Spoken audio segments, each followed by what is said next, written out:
All right, so we're going to get started here. Welcome everybody to the first of our virtual AGOYO conferences. My name is Michelle Cardos. I am the Director of Education for the American Guild of Organists. It is so wonderful to have you all here today. We'll be hearing from a lot of different amazing presenters. You should have received the conference schedule along with the conference booklet. In the booklet, you'll be able to see abstracts of the different presentations that will be going on, as well as bios for each of our wonderful presenters.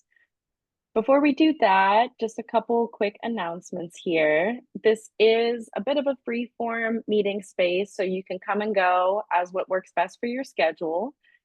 Just give us a moment sometimes because we'll wait different moments to just admit you in and out if that does happen to be the case. Feel free to use the chat throughout the entire conference. We'll be able to ask questions through there, communicate with each other. There'll also be opportunities at the end of each presentation to ask some different questions. So when that time comes, I'll invite you to use the raise hand tool on Zoom and we'll get your questions answered that way. We will try to stick as closely as we can to the schedule. So if we don't get to your question, just know that there'll be an opportunity afterwards to kind of submit those and we can connect you so we can get some of those answers for you. So don't feel that any of your questions are going to go unanswered. We have here with us our wonderful committee on Young Organists who is sponsoring this conference. We have Nicholas Stegall, who is our counselor for Young Organists. We have Laura Bate, Bridget Devaney, Ethan Dropper, Daniel Gauger, Connor Larson, and Katrina Lau. So many thanks to them for being willing to put this all together and to be able to have this first event.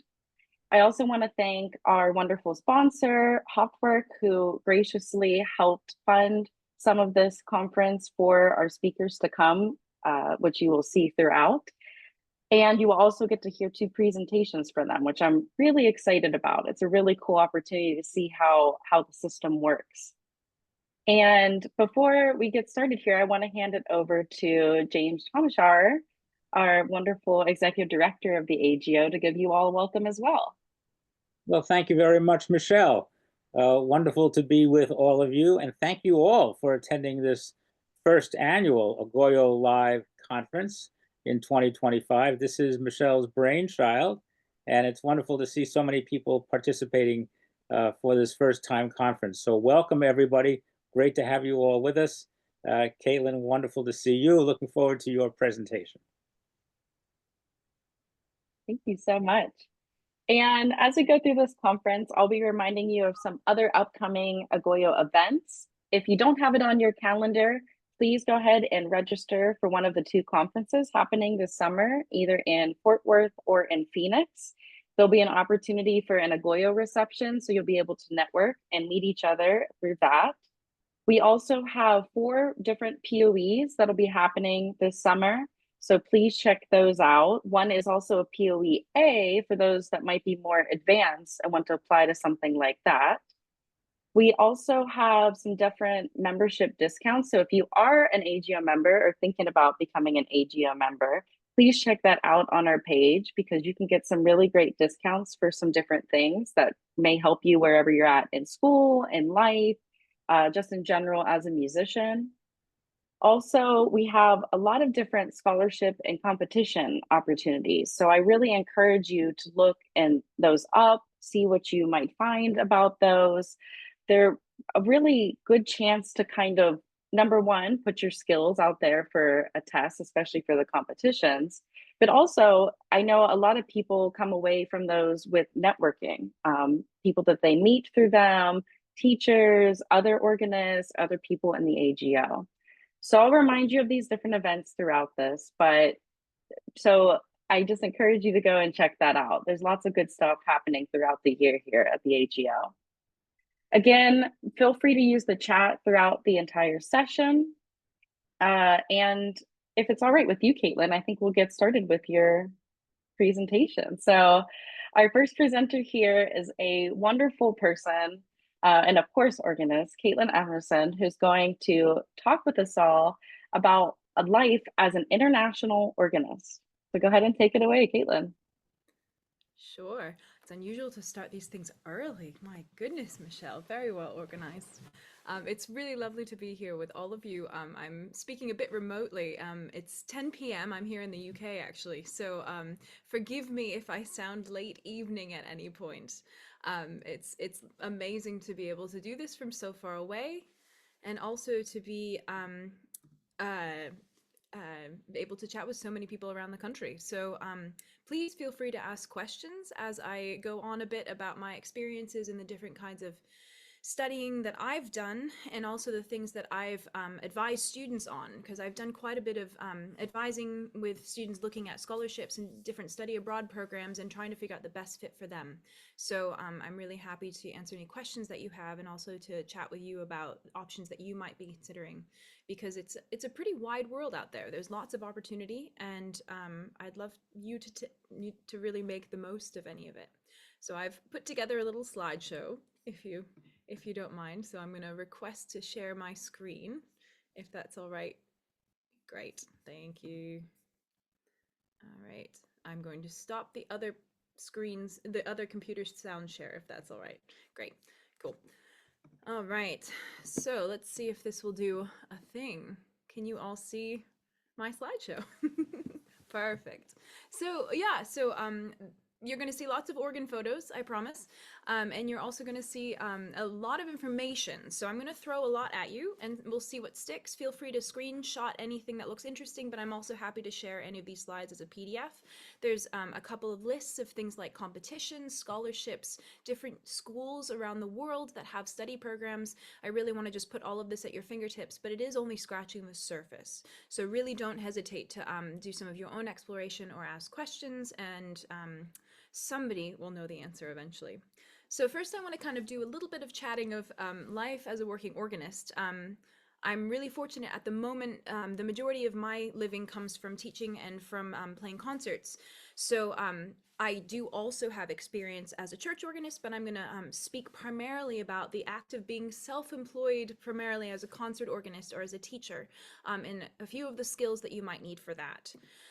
So essentially, as a concert organist or a private teacher, you're a small business owner, which means you're your own business administrator.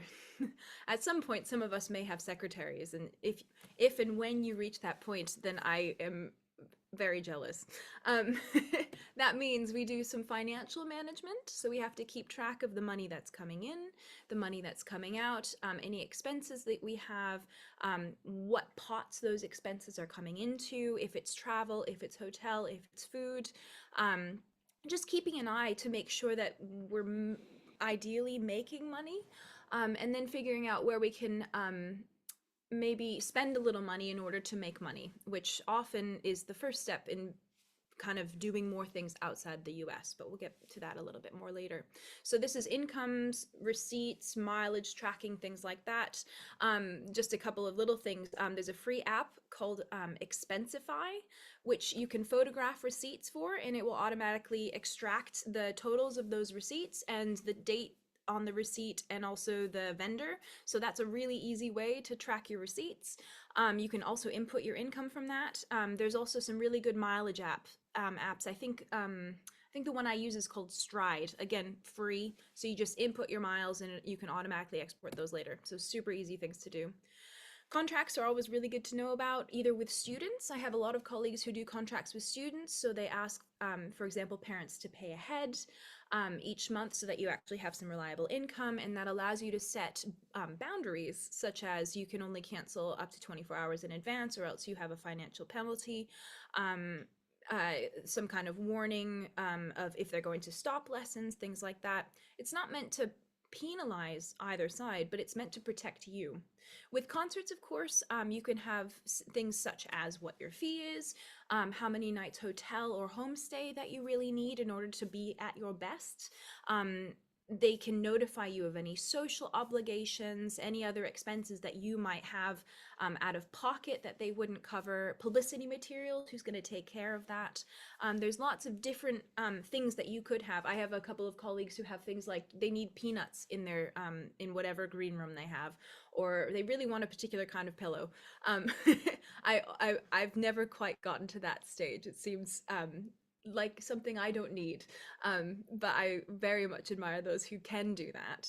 The other thing you need to be aware of is taxes. Now, all of this financial management allows you to have everything together for if you have an accountant that you're going to send your taxes off to, or to do them yourself. So income, of course, you'll have to list that. You'd have to list any expenses that you have so you can write those off. You can list mileage. There's some really helpful different websites to do your taxes and to make sure that everything is kosher before you send that all in and hopefully get money back or not. When you're self-employed, as opposed to when you're salaried, of course, no money gets automatically taken out of your income. So typically, once you reach a certain threshold, what you would pay is what we call quarterlies. So for example, complete example out of the blue, if you were making 50,000 a year, then you would figure out in advance approximately how much tax you would owe and divide that into quarters. And then you would pay, whether it was $700 or $1,000 once every quarter. So you pay one check in January, one check in March, April, one in June, and then one in September. So you just kind of rotate throughout the year, and then it's not quite as painful when tax day comes around, so you're not paying it in a chunk. So quarterlies are a really important thing to do. You're also your own travel agent typically. So that means you spend lots of time on Orbitz and Expedia and then going directly to the airlines to book, which is always a really good thing to do. You're figuring out hotels unless they're booking them for you. You're sorting train travel, renting cars if you're doing that, just essentially getting you where you need to go. A lot of that travel agenting I found ends up being debating with airlines and with hotel people, which is rather fun. I enjoy those sorts of things, and it creates some really good stories. There was some crazy storm going on in Florida. This was not the most recent one, but I was teaching a POE several years ago, and I was trying to get out and get to the Rochester OHS. This must have been 2018 then. And I had to debate with a airline person that no, I could get to Syracuse, I could get to Buffalo, any of these cities around there. So we had to be a little bit creative to get me where I needed to go safely, and within their strictures. But it took a little negotiation. So if you find that fun, that's always really useful. You also kind of have to be your own techie. So you'll do some kind of publicity management, whether this is writing CVs and bios. We all probably do that to some extent already. And just kind of making sure that you sound the way that you want to in the public forum. Not always the most comfortable thing, because most of us spend a lot of hours in a practice room, not shouting from the rooftops about how amazing we are. I'm not sure I've ever gotten comfortable doing that, and I'm happy to have other people do it. If anybody wants to volunteer and prevent me from having to talk about myself, I would be very grateful. You also want to be thinking about, again, visually how you're presented online, what kinds of photos, publicity photos you have, what style, if you want to be very elegant, if you want to be fun, if you want to be kind of a person who's full of awe and wonder, you can kind of have a sort of brand or not. All of these descriptions of kind of the online persona has to be you in the end. Taking on a persona is possible, but it's really challenging because if you're taking on a persona, it might not seem as genuine. So one wants to be careful and to really see what comes to you really naturally for that kind of online persona. Social media, of course, seems inevitable these days. I know people who don't need to do anything with it. So if that's you, kudos to you. That's fantastic. But if you're into social media, there are lots of great ways to do it. Just be genuine. Most people can sniff out when somebody is trying to do something they're not quite comfortable doing. So if you're uncomfortable doing, don't. And you're also your own creator and producer. You get to come up with the ideas. You get to sit there while the recorder is running and decide if it's good enough. And you get to find really neat ways to show music to other people. And don't hesitate to use those skills. Every single bit of that is not only useful to you, it's important for all of us. So we, of course, also can't forget to be excellent musicians. We kind of need all of these pieces, and that takes a lot of time. The snippets on Instagram take a lot less time than the practice that gets you there. We all know this. It just takes a huge amount of investment. It takes curiosity. It takes time. And it takes enjoying the process as much as you possibly can, even through the hard bits. And then one of the other interesting and challenging parts of all of this small business thing is that we deal with people. When we're in a concert, even if we're the one on stage, we're still looking at people when we speak to them, we're still bowing, we're still communicating with them after the concert. And then we also communicate with them online through email as well as through social media. Being someone who has a system for getting through your inbox, and the inboxes are getting fuller and fuller every year, it seems. If you are that person who is reliable, that will stand you in exceedingly good stead and make you really valuable to everybody around you. This can, I mean, being consistent about it can really be answering emails twice a week if that's when you want to do that. I find like picking a particular time of day really helps me to make sure I'm not refreshing my inbox all the time, which is a personal problem. But also, or you could do, you know, twice a day, so 9 a.m. and 4 p.m., just checking to see what's come in. But just having a system means that it's not random and that you can be relied upon to respond when a gig comes up. Or you can be relied upon to respond when somebody needs a CV or some kind of photos or something like that. So it will make you not only a better musician, a better business owner, but also a better concert host when you are on that side of things too. So don't hesitate to be a really good administrator, and don't hesitate to be curious about the people around you. We, as much as it can sometimes feel as though we're playing into a void because we don't see the people we're playing to, or we're practicing on our own, in the end, I think most of us do it because we want to have some kind of communication with people. So don't forget that we also need to learn about them. That's a massive part of being national or being international. So here are a couple of photos of the fact that people do turn up to things. So the one on the left is a wonderful academy up in Scotland where we had a Baroque violinist doing a lecture on how the Baroque violin could be used to inform organ playing. The one in the middle is in Limoges, France, where I was doing a duet concert with a trombonist, which was such fun. And the one on the right is the auditorium in Madrid with a piano concerto, which is quite stellar. So we want people to be in these wonderful situations. So we kind of have to be people. So this is kind of the structure of where I'm going to go in this talk. So we're going to start with the idea of preparing to be international. I would argue that in order to be national, probably needs similar tools to being international. So I'll leave it up to you to decide based on my argument. And then after that, we'll talk about different ways to go international, to make those international connections through study tours, through competitions, and through studying living abroad. And then some practicalities about not being in the US, living abroad. And then finally, I'll talk about performing abroad, kind of the international concert organist thing. If you're not based abroad, or you're kind of, or you're based in a couple of places, and then you're traveling for individual gigs, whether through as a series of concerts in a tour, or as just kind of one-offs, because that's just how the schedules work out. So first of all, preparing to be international. So what sorts of things help you to be international? Well, the first thing, of course, is going to be languages. So English, of course, is an extremely useful language. We are so lucky to have that as our native tongue. English, we can already get around quite a bit. We'll already be able to do, to communicate, particularly in, of course, England, Australia, all of the English-speaking countries, but also Germany, the Netherlands, quite a bit in France, through a lot of Eastern and Western Europe, and through parts of Asia. But it's important to have a little bit of other languages. Ones I speak are German and French. I speak a little bit of Russian as well, a little bit of Japanese. Frankly, if you can say hello and communicate just a little bit with people, you will find a massive amount of respect and of actually, frankly, just joy. When people see you trying just a little bit to speak their language, that kind of cements a relationship between you immediately. Curiosity and openness goes along with this. The idea of not just going to a place because you want the money. I know none of us want to do that.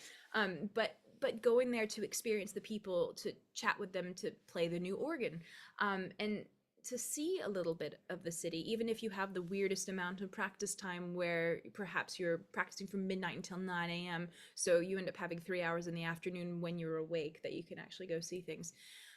If you've got the energy to do that, you will grow from the experience. And that's also the most important thing.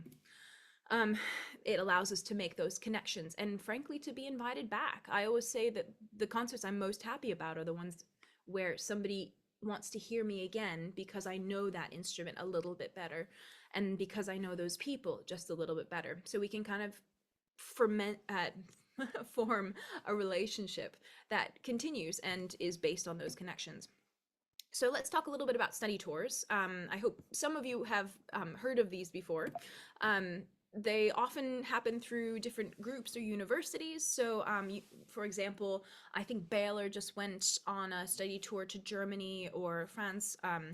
And I'm currently planning a study tour to Paris, actually, at the end of March. So these will be when maybe faculty members or, for example, Micah Broen at Pipe Dreams will take you off for a weekend, a week, 2 weeks, and you'll just go see instruments. So, and typically as a result, you'll also meet the organists. So groups for these can vary in size. Some of them can be really small, maybe 3 to 5 people. I did one for 2 weeks in France, which was just 5 of us. That was at the end of my freshman year of undergrad.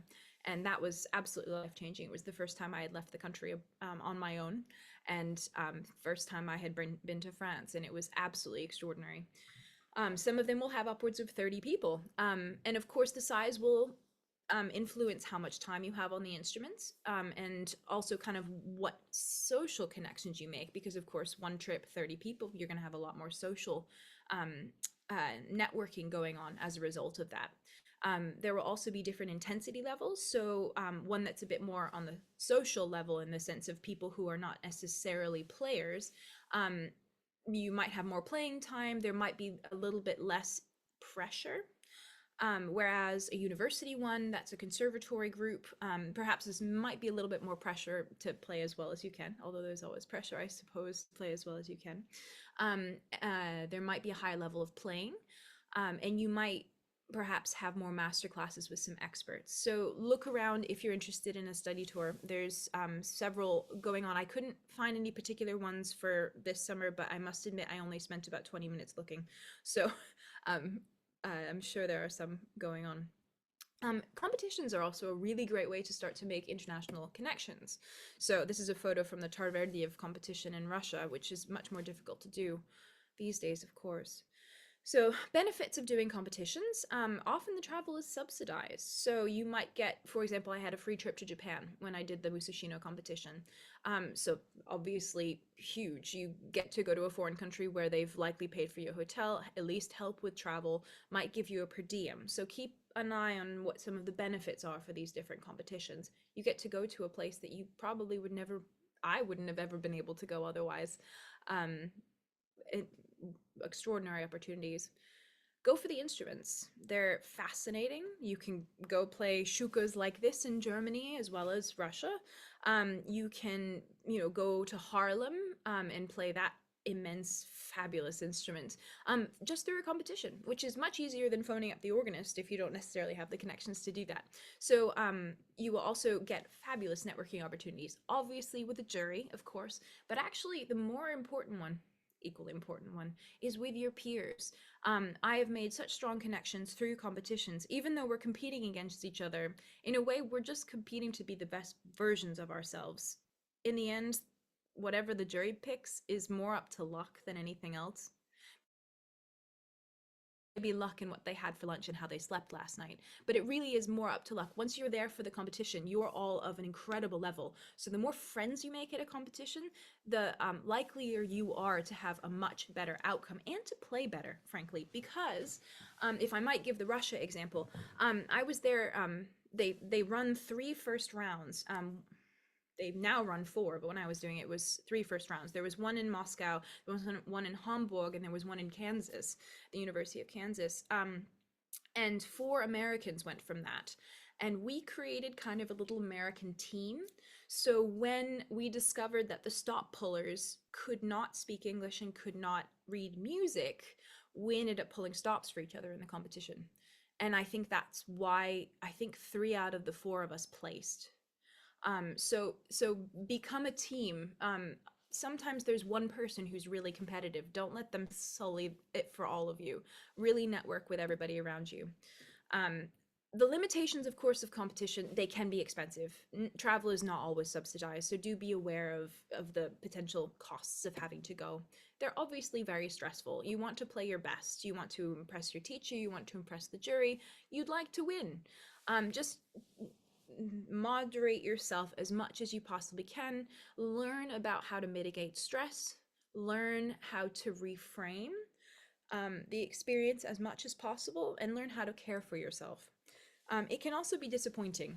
Whether or not you rationalize the fact that it is a lot of luck once you get to the end, it is really frustrating not to get something, especially when you've played really well, or when you find out that various things were happening behind the scenes that made it not quite as fair as you wished it were.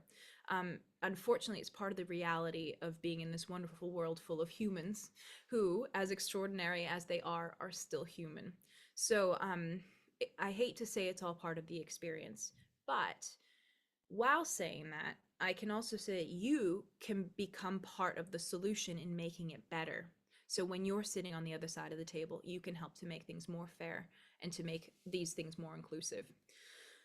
Competitions, feel free to take a nice screenshot of this if you're interested. All of the numbers give you the age ranges. So it's great. We've got the competition in France, Béthune-Saint-Omer. It seems that is now age limitless, so you won't be cut off at any point. Most of these age ranges are in your 30s.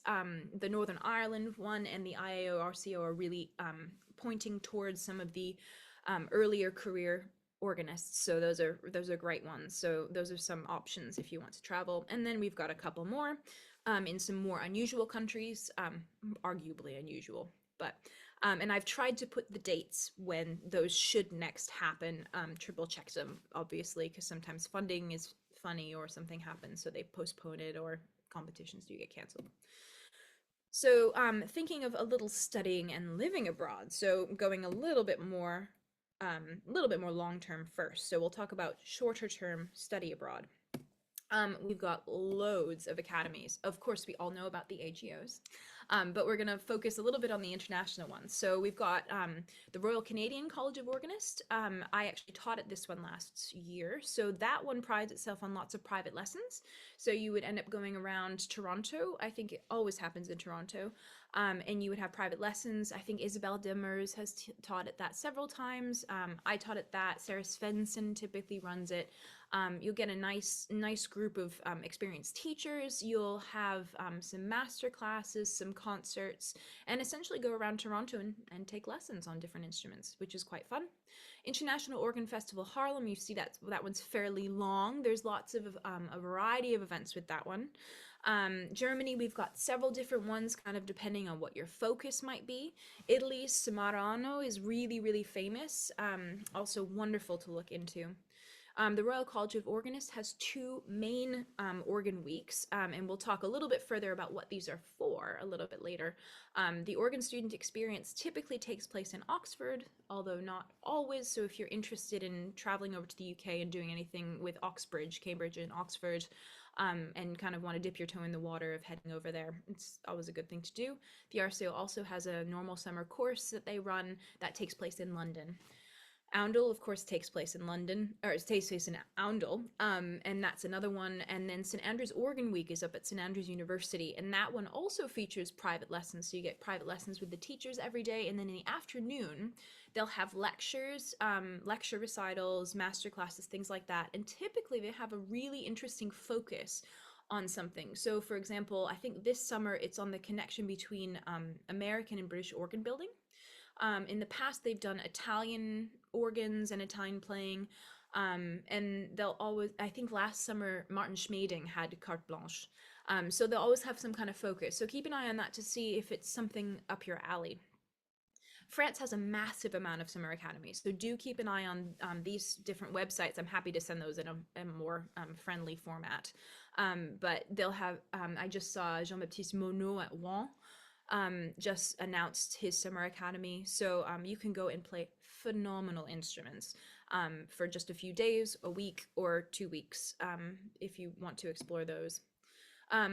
thinking a little bit longer term, if any of you are interested in looking in the UK, I just did a little section on that. So we've got cathedral organ scholarships, which are typically some kind of gap year.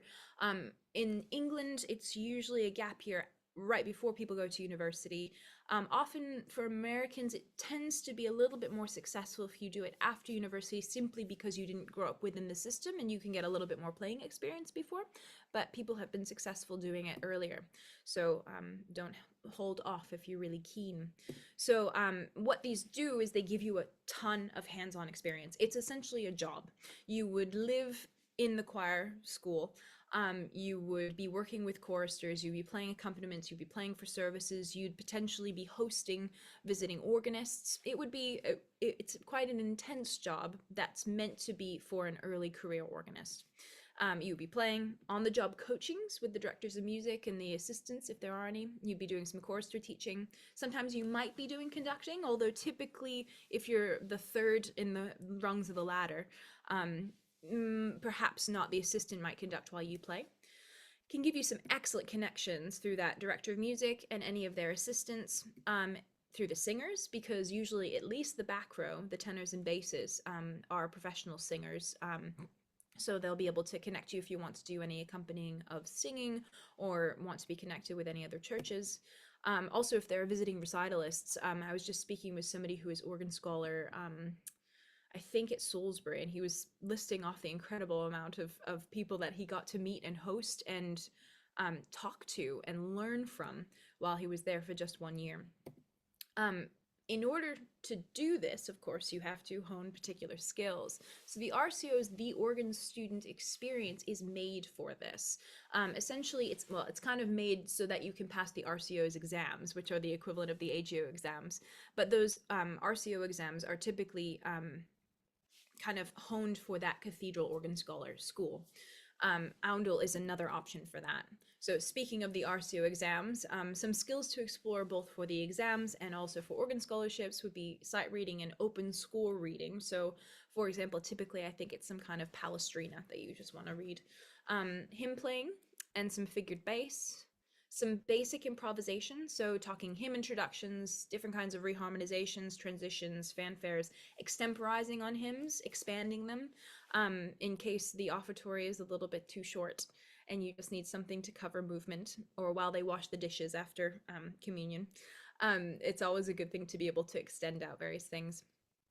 They'll also, of course, test your accompanying, your sight transposition, and your repertoire playing.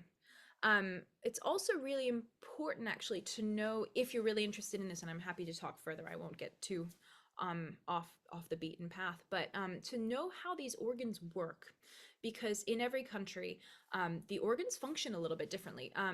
I find that in the US we tend to use generals and maybe not so many divisionals, whereas in the UK a memory level, if there are more than one, will only have maybe 8 to 12 generals, and they'll be at the top above the swell manual, which makes them really inconvenient for generally hitting. But the point is that you're meant to hit a general and maybe not hit another general for several more pages, and instead you're playing using the divisionals primarily, and the divisionals are set up in a crescendo.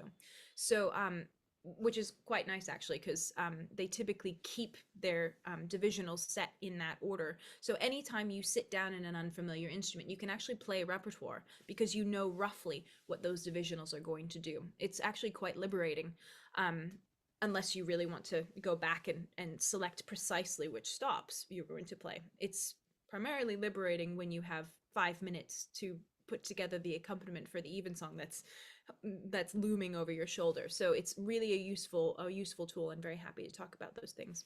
Also really important to work on your oral skills. You would be working with choristers and reacting to what they're doing and giving them feedback on their singing. So it's really important for you to be able to kind of tie together the intellect and what you're hearing around you. So that would be tested as well. A couple other things to know: they typically appoint quite early, so October, November for September. So that would even be before any university applications are due, which is really useful. So if you were interested in doing that, keep an eye quite early. You really want to make sure your CV and your cover letter are bespoke for that job. There will be a lot of information about that job available, so you'll be able to do that.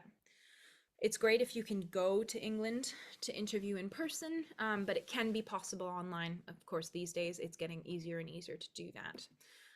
To play in the audition, it would typically be a Bach piece and a contrasting piece. You do that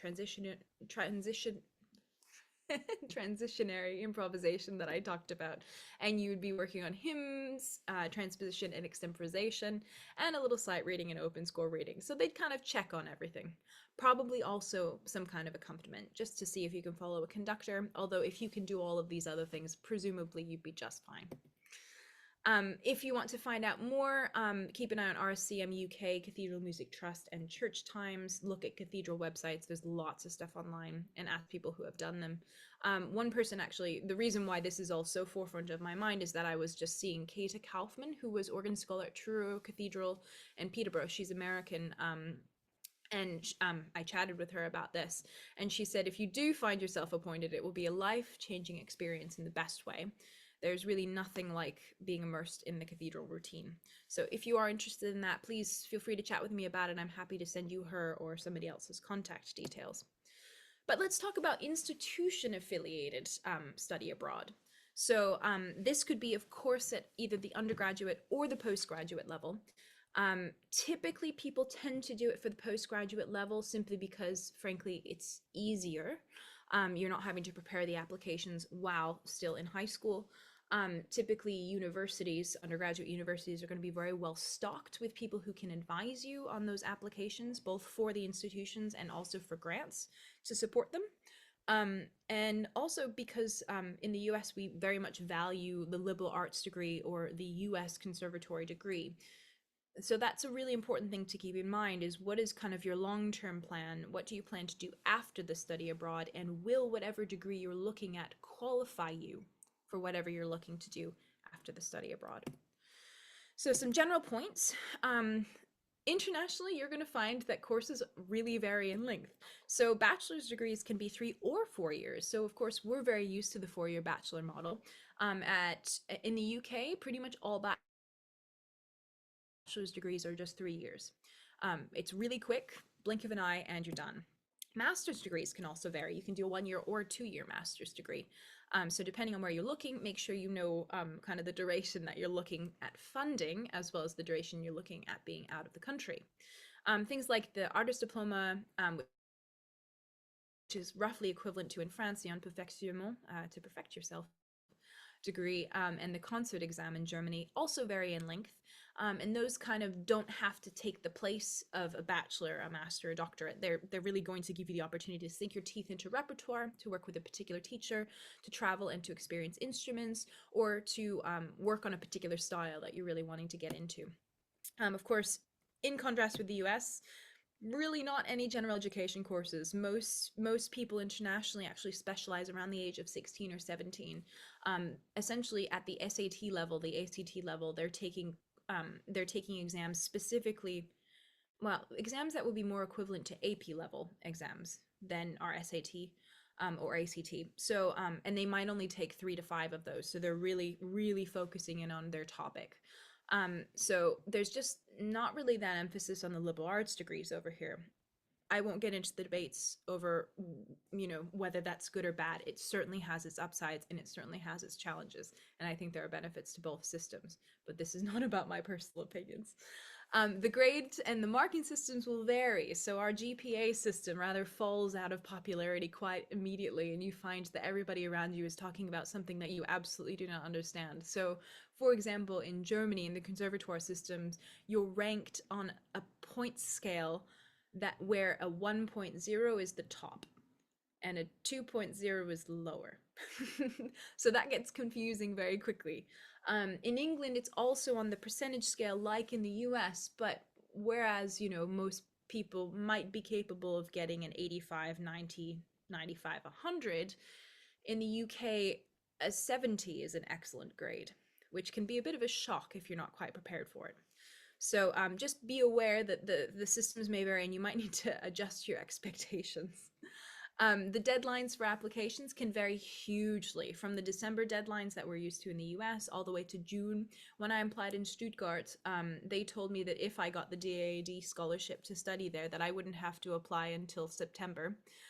when I arrived, hoping to be accepted, which was a terrifying thing. And in retrospect, I would have rather come in June to audition, because auditioning that late meant I wasn't eligible for different kinds of German study through the conservatory. So, retrospect, you can't know these things in advance unless you happen to stumble upon the right information. It's just how it goes. The cost, of course, will be massively contingent upon where you want to go. In the UK, at the moment, international students are paying something like £29,000 a year, plus living expenses. So it's not far off what we're paying in the US. In France, I think all I paid was €350, and that was a healthcare surcharge. That was it. It was the least expensive thing I've ever done in my life. In Germany, typically university is free. The only exception to that is in the state of Baden-Württemberg, which is where Stuttgart is. And for that one, you pay €1,500 per semester. So it's €3,000 in a year. So all that to say, typically studying abroad, while it is expensive to go abroad, it's a lot less expensive to go abroad often than to stay, unless you have really, really good scholarships in the US. So that can be a huge incentive if you have the flexibility and the money to be able to travel elsewhere. So some possibilities, this is a bit of a list. In Canada, of course, we know about McGill University. That's where Isabel Demers is. In the UK, we kind of have two options. We have the conservatoires, which include Birmingham. Dan Molt is there, and he's doing some fabulous things with Henry Fairs. And they've got a lot of visiting professors. Nathan Lauba comes and visits quite frequently, and they've got a massive collection of really great instruments. The Royal Academy of Music, David Titterington is the primary teacher there. Of course, it's in London. We also have universities. Now, universities in the UK, there are typically no performance degrees. These are going to be musicology degrees, for which you could have, one class be performance. So, of course, we've got Oxford, Cambridge, York, Leeds. That's even just scratching the surface. Also St Andrews, of course, up in Scotland. In France, we have the conservatoire system. Again, people are highly specialized quite early. So you would enter the conservatoire system and never really take a non-music course again. The important distinction here to know is between the national conservatories and the regional conservatories.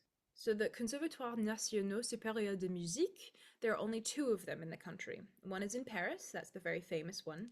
One is in Lyon, which is less famous but should be just as famous. They're both excellent conservatories. They have now somewhat anglicized their degree programs, where you can now get a bachelor, I should say it this way, you can get a bachelor, a master, and a doctorat. So you can actually get a bachelor's degree from them. I would triple check, especially if you were trying to go on to a degree after going to one of these conservatories, in France in particular, if anywhere you want to do a master's degree or a PhD or a DMA would accept that degree, simply because in the US, they somewhat expect a liberal arts background or some sort of general education. So you just want to triple check that what you're getting is going to qualify you for what you want. If you're not necessarily going to go on for further academic degrees, it might not be a problem, but it's worth it to check. The regional conservatories are often where you're going to go and either just study for the joy of it, or and not kind of worry about any kind of degree, or you're going to do the imperfectionnement, the artist diploma. What's really important to know about these is that they're for students of all ages, actually. They're really quite cool. They're music schools.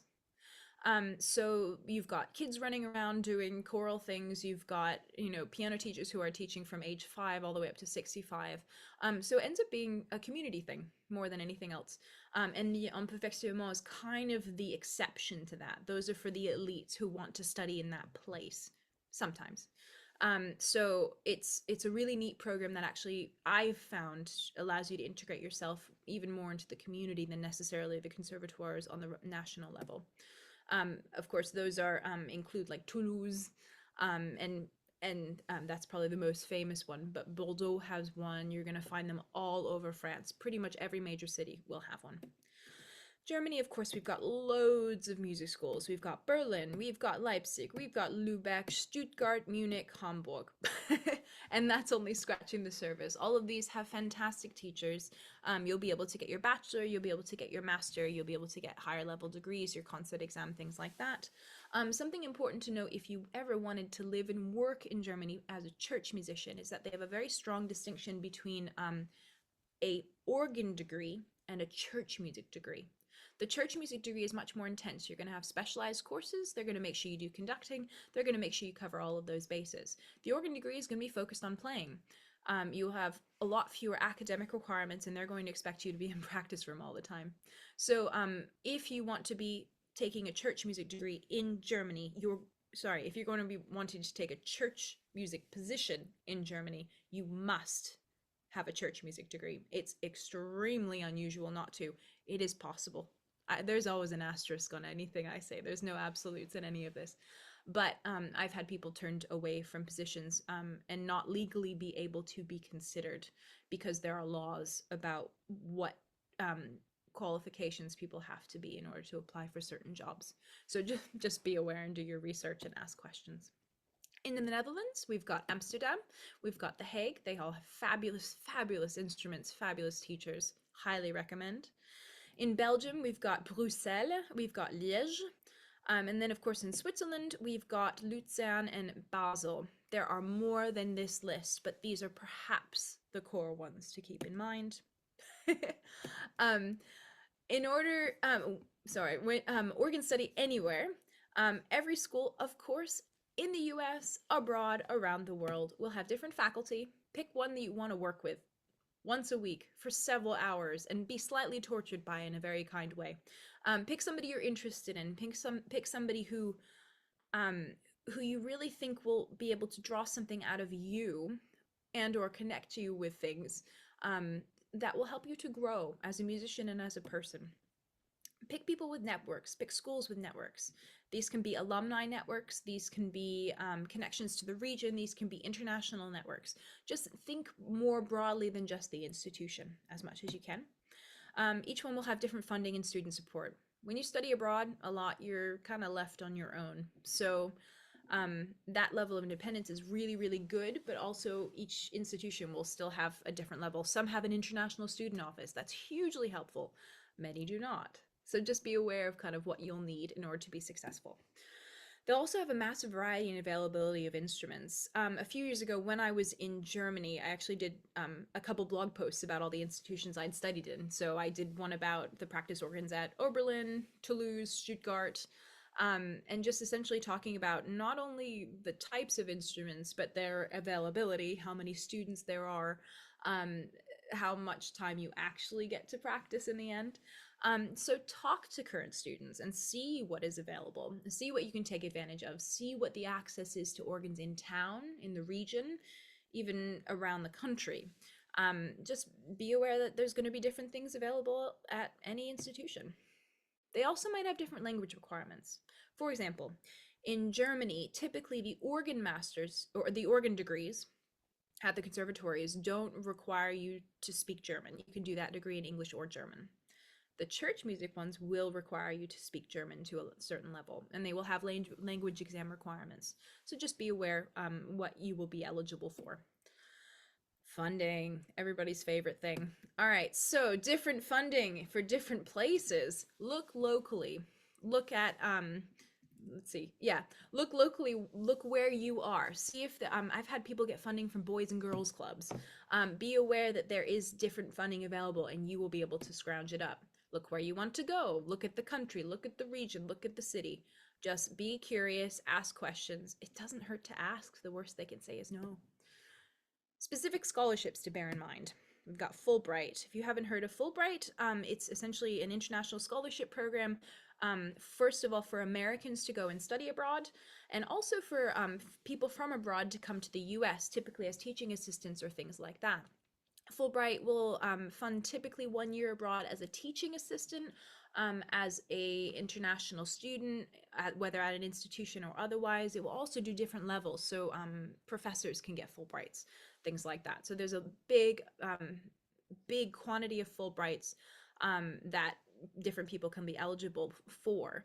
Something to bear in mind with Fulbright is that the number of scholarships is contingent upon the country. So for example, France might have 21 available, Germany might have 38, and England might have 55.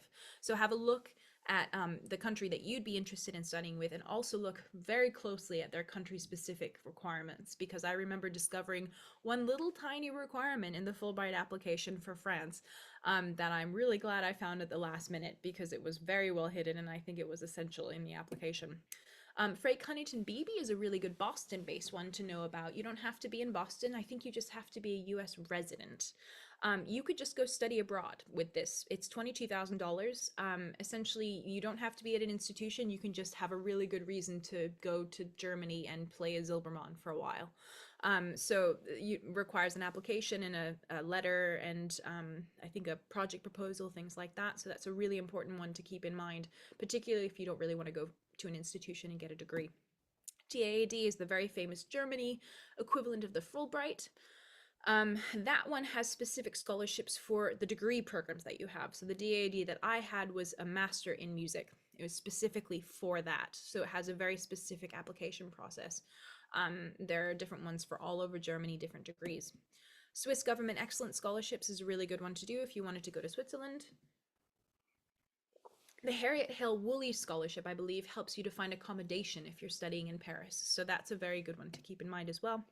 If you're interested in the University of Cambridge in the UK, Gates Scholarship, equivalent at Oxford, is a Rhodes. More funding things, do your research, just Google. You really can find a lot more than you would expect. Go online, ask around for ideas and funding. People will know about random things. Ask your school, university. Often there's some kind of study abroad and grants office. I worked a lot with them when I was in my undergrad. Ask your teachers, colleagues, people who have studied abroad, friends, ask your neighbor, ask anybody, because it's always good to make sure that you're paying as little as possible for your education so that you can really start off on the right foot when you get out. Funding in university applications. So read all the requirements as carefully as possible. Sometimes they'll want you to have a certain formatting in the header. Just read everything. Connect with the teachers that you want to study with. The Fulbright and the DAAD both required letters of support from the teachers that I wanted to work with. And the better that I knew them, the better letter they could write. So connect with those teachers. Yeah, I've already said that. Draft anything that they want you to write, edit it, share it with grant writers, refine it, edit again. I think my Fulbright application, I may have spent a full year on it, but that was not wasted time. I learned to write so much better as a result of that process. And the Fulbright application, it was two things. It was a project proposal and a personal statement. It was 3 pages of writing. I promise I did other things with my time, but that meant that I had the most polished pieces of writing that I had ever submitted to anything, so that when the application readers were reading that, they could see the most polished version of me in my prose. So really take the time to do what you need to do. Unfortunately, even if you get funding, you often need money to get started. And this is one of the most disappointing things that I've found with these sorts of funding. Fulbright, DAAD, the UK grants that I've had, all of these will not give you any money until you have a bank account in the new country. In order to get a bank account, typically you have to be there for almost a month, which means you need to be able to pay for a flight. You need to be able to pay for all of your living expenses to get started. I think this needs to be addressed, because I think it's a massive problem for those who are perhaps underfunded. And I think it's hugely problematic. But someday I will work to change that, and I will be in a position to do so, so we can make sure that everybody who deserves these scholarships gets to actually use them. Let's talk about a couple of practicalities of living abroad. So you're going to need a passport, obviously. Often you'll need a visa. This is through all different processes. Some of them you can start at home. I think I pretty much had my French passport before I left the country. Some of them you start in the country. So I arrived in Germany as a tourist and then had to apply for my visa, which felt very weird and like I could become illegal very quickly. That's just how it worked for Americans at the time when I was doing that. So be aware of that wonderful process. It's quite the adventure, and something I feel like we should all go through, because it gives you a lot more sympathy for people applying for visas all over the world, whether to the US or otherwise. Healthcare and travel insurance. Some many of my colleagues don't worry about this, but I particularly worry about it when I'm living abroad and coming back to the US, just making sure that I'm covered for emergencies. It's usually pretty inexpensive to get international based in the US. I think I pay $200 a year for my emergency medical insurance when I go back to the US. So just keep an eye out for it, especially if you have anxiety or want to make sure that you're just covered. It's always a good thing to keep in mind. When you're living abroad, accommodation can be really challenging. Go through university websites, go through your school's websites to see if you can find other people to live with. There's lots of house shares, lots of we called them in Germany, just where you rent a room in a house with a bunch of other students, lots of things like that. Go through reputable websites, find something that's safe, of course. Ask people who have been there, ask other people at the university, try and find the accommodation, and of course be prepared to pay a month or two up front. Bank accounts can be very fun to open. Just keep turning up and poking the bear to see if they will let you get it this time, because sometimes they just want one more piece of paper that they didn't tell you about last time. Just how it goes. Smile and come back the next day. Once you're abroad, triple check any institution related requirements, anything like you really need to pass in by a certain deadline. It's just always a good thing to keep in mind. I had the most ridiculous runaround at the end of my time in Germany, trying to go to the library to prove that I hadn't checked out the book they thought I had checked out, and to close down my library account in time to actually receive my graduation papers. It was just, yeah, Germany. Take language classes while you're there. That can be really, really useful. It'll also help you to meet people who are also living there as immigrants, as students, and kind of get you into a network there. Get used to what the currency conversion is, especially if you're drawing from a US account, so that you actually know what things cost. Enjoy the food. Ask people, go to places that are busy, go to well-reviewed places, try some of the local cuisine, and also be aware that actually traveling with any kind of food-related challenges these days is so much more easy than it ever has been. Gluten-free, different kinds of really strong food allergies. You really pretty much can travel now, which is quite extraordinary and wasn't the case 15 or 20 years ago. Social life, go do things. A lot of universities and such will have different social groups. Things like the UK universities have more social groups than you'd ever be able to read through. It's absolutely extraordinary. You'll be able to find different international students, people with all different kinds of interests. So don't hesitate to really reach out and really get your people. Explore the cities. Explore, I don't know, down by the waterfronts. Explore all around. Wherever you're living, you're there to explore the instruments, you're there to explore the people. Just be curious in every step. Now let's do a little bit about performing abroad. So the first thing you're going to encounter is a lot of different kinds of organs. They're all going to have different combination actions. They're all going to have different sounds.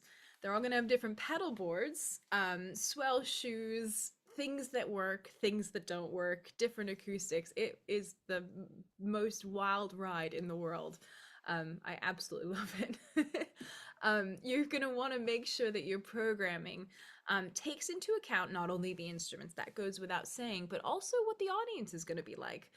I've had people request liturgical calendar year programs. I've had people request no sacred music, only sacred music, audience-friendly programs. And oh, that was an interesting one. They requested an audience-friendly program with the Reger BACH, which I'm a little confused about. But maybe that was the exception to the audience-friendly program. Yeah, so you're probably going to want to have a variety of repertoire, because if you're playing a mean tone split sharp key short octave organ one day and then 3 days later you're playing, in Harlem, and then a couple days later you're playing in a concert hall in Helsinki, you're gonna want to play different repertoire in all of those. I'm just trying to think of examples. This April, I've been asked to play the Passion Symphony in one place, and then 3 days before that, I'm playing a 2-manual Pazzi organ in Unequal Temperament. So none of that will overlap. And then 2 weeks later, I'm playing in a concert hall where the program's I programmed it 3 years ago. So that's all different repertoire. It's kind of how it goes. So you're going to figure out different sorts of programming, what you can pull back really quickly, what sorts of repertoire you want to really sink your teeth into if you're going to revive it. And also you'll discover the balance of programming new repertoire and how much you can really push yourself with that. I kind of really enjoy that challenge. Some other factors to be aware of: different transportation systems and delays. It's really fun. You figure out which discount cards you need. If you need the Deutsche Bahn discount card, if you need the French discount card, things like that, so you can save a little bit of money. You'll figure out which trains will always be delayed, so you don't want to leave too little of a connection time. You figure out kind of what you need. I always ask for a quiet room in hotels, and I don't know if it does anything, but it makes me feel a little bit better.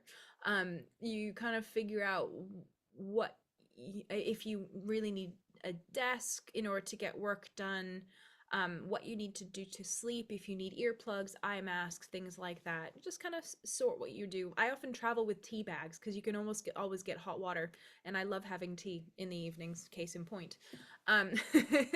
Finding food can be really tough whenever you play at concert halls. Practicing the graveyard shift of the 10 a.m. to 6 a.m. or the midnight to 9 a.m. and then you're trying to find food at 3 a.m. because you just got hungry in the middle of the practice session. Carry snacks if you can, if you get hungry, if that matters to you. And just know that sometimes you won't be able to find exactly what you're craving, but it'll probably always be good food. But it just can be a little adventure. And those times are really when it's valuable to have somebody else there who can kind of go find something that's palatable.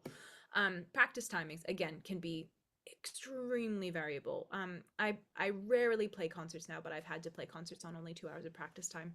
I prefer not to do that because I know I won't give my best version of myself, but I have. The most hours I ever spent on a program was at Longwood Gardens, and that was 24 full hours of practice because of the kind of orchestral program that was. And for me to feel comfortable, I really needed that time. Console assistance. Sometimes you will need assistance. I typically play without a page turner. I typically play for mini scores. But if you're in France, you kind of can't typically do those concerts on the cavaille instruments without one person on either side. And then all of a sudden organ playing becomes a team sport, and it's fabulous. So get used to having people in your personal space a little bit. You'll hit elbows. It's great. Other factors: a bit more administration, visas if you need them in order to travel. We're very lucky as Americans. We really need fairly few of them, but just make sure you know if this is a priority for you so you can sleep at night, make sure you know what's required. Again, travel insurance. Invoices, every country will want something different. The payments will probably come in different currencies. They'll want different kind of information from you than you'll need in the US. Taxes. Sometimes they'll need to take out taxes for you in the foreign country, and then when you file your taxes in the US, you can write those off as a credit, which is useful. But above all, when working, studying, and living abroad, or at home, frankly, just figure out what you need in order to play and feel your best, because truly that is the bottom line, the biggest priority. So thank you very much. I'd be glad for any questions that have come up, or feel free to write to me later. My email is online on my website. It's katelyn.emerson@gmail.com, but really don't hesitate to reach out. So thanks, guys, for listening. Fantastic. Thank you so much, Katelyn. Thanks. So if anybody has any questions, feel free to raise your hand or put the question in the chat here. I know I have one, which is, what led you to be interested in this all? Oh, I think I was always a glutton for wanting to travel. And I think that's also one reason why I went into the organ. You can't really do this without some kind of travel. Either you travel for the job, or you're traveling around to explore the instruments to get to playing better. So I find it really, it was really always the travel for me, actually. And the instrument enables that, and you also get to explore all of the instruments. So yeah, I think it was kind of hand in hand with everything that I've always wanted to do. And I feel unbelievably lucky to I keep calling it a phase. I absolutely love what I'm doing, and I'm so glad the phase hasn't ended, and fingers crossed, we'll see. Awesome. Any other questions from anyone?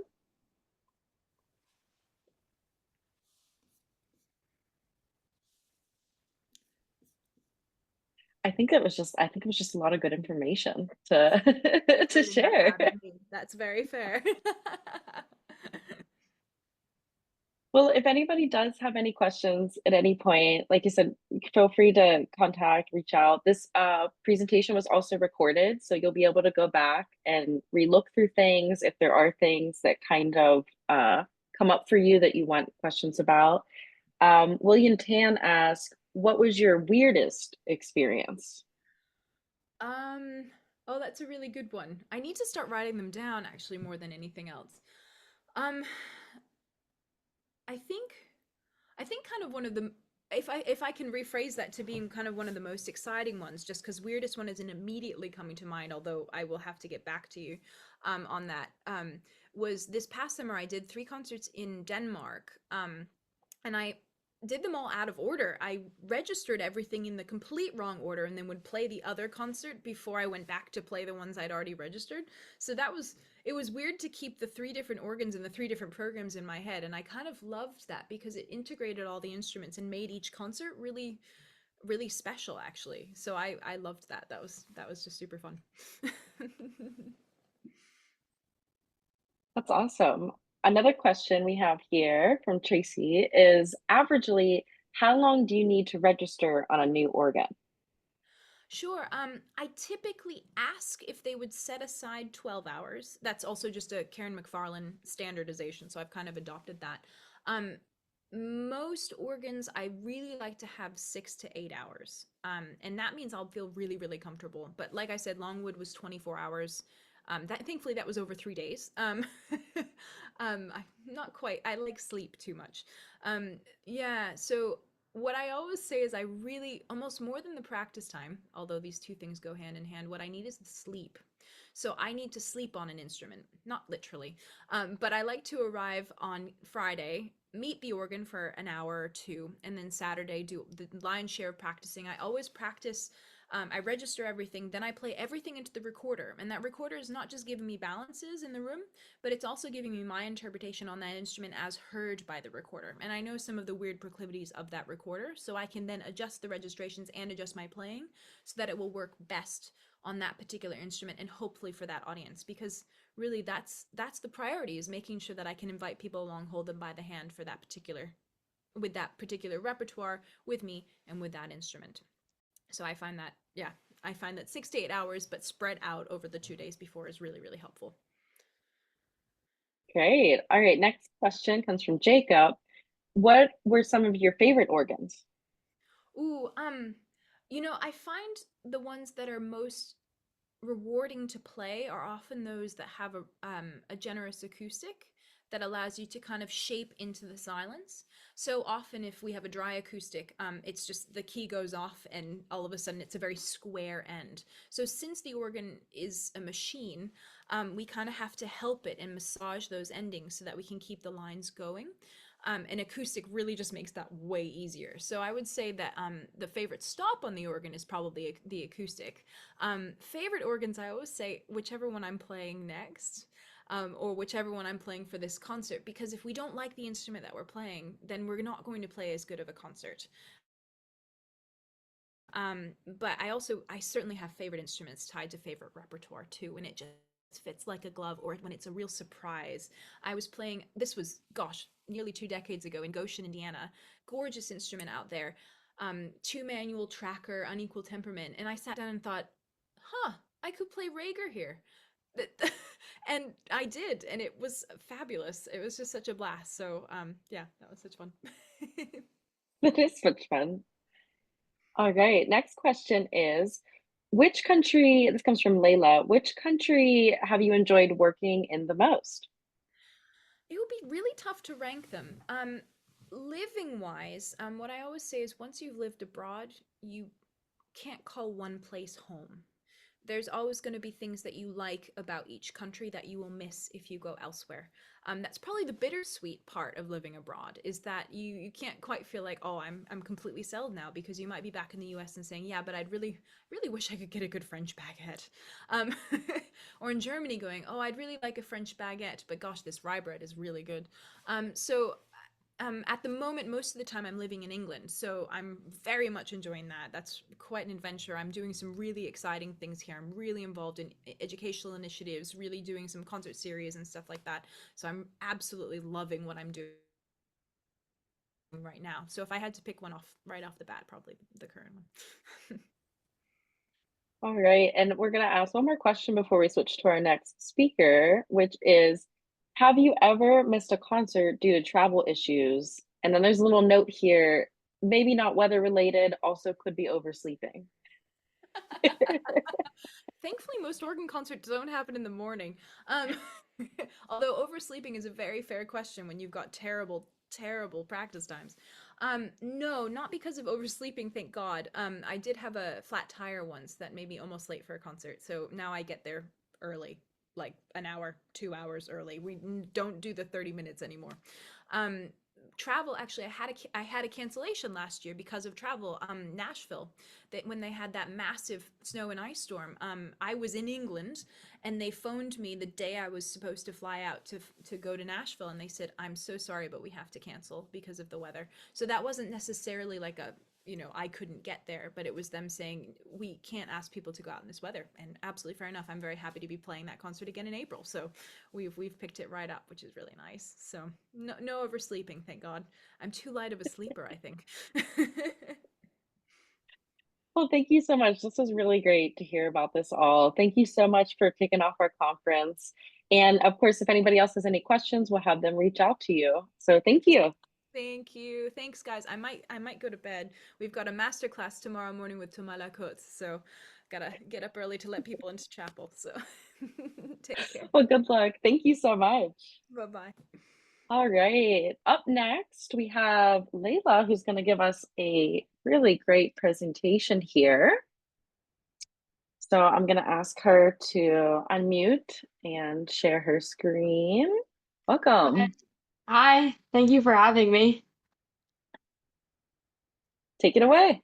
All right, so good evening, everyone. I'm Layla Joshi. I'm a 10th grader at the William Penn Charter School, and thank you for having me present today. I'm really proud to be a member of the AGO because I remember at the pipe organ experience and at the AGO convention, I got to meet a lot of great young organists, including Lindsay, and it was really awesome.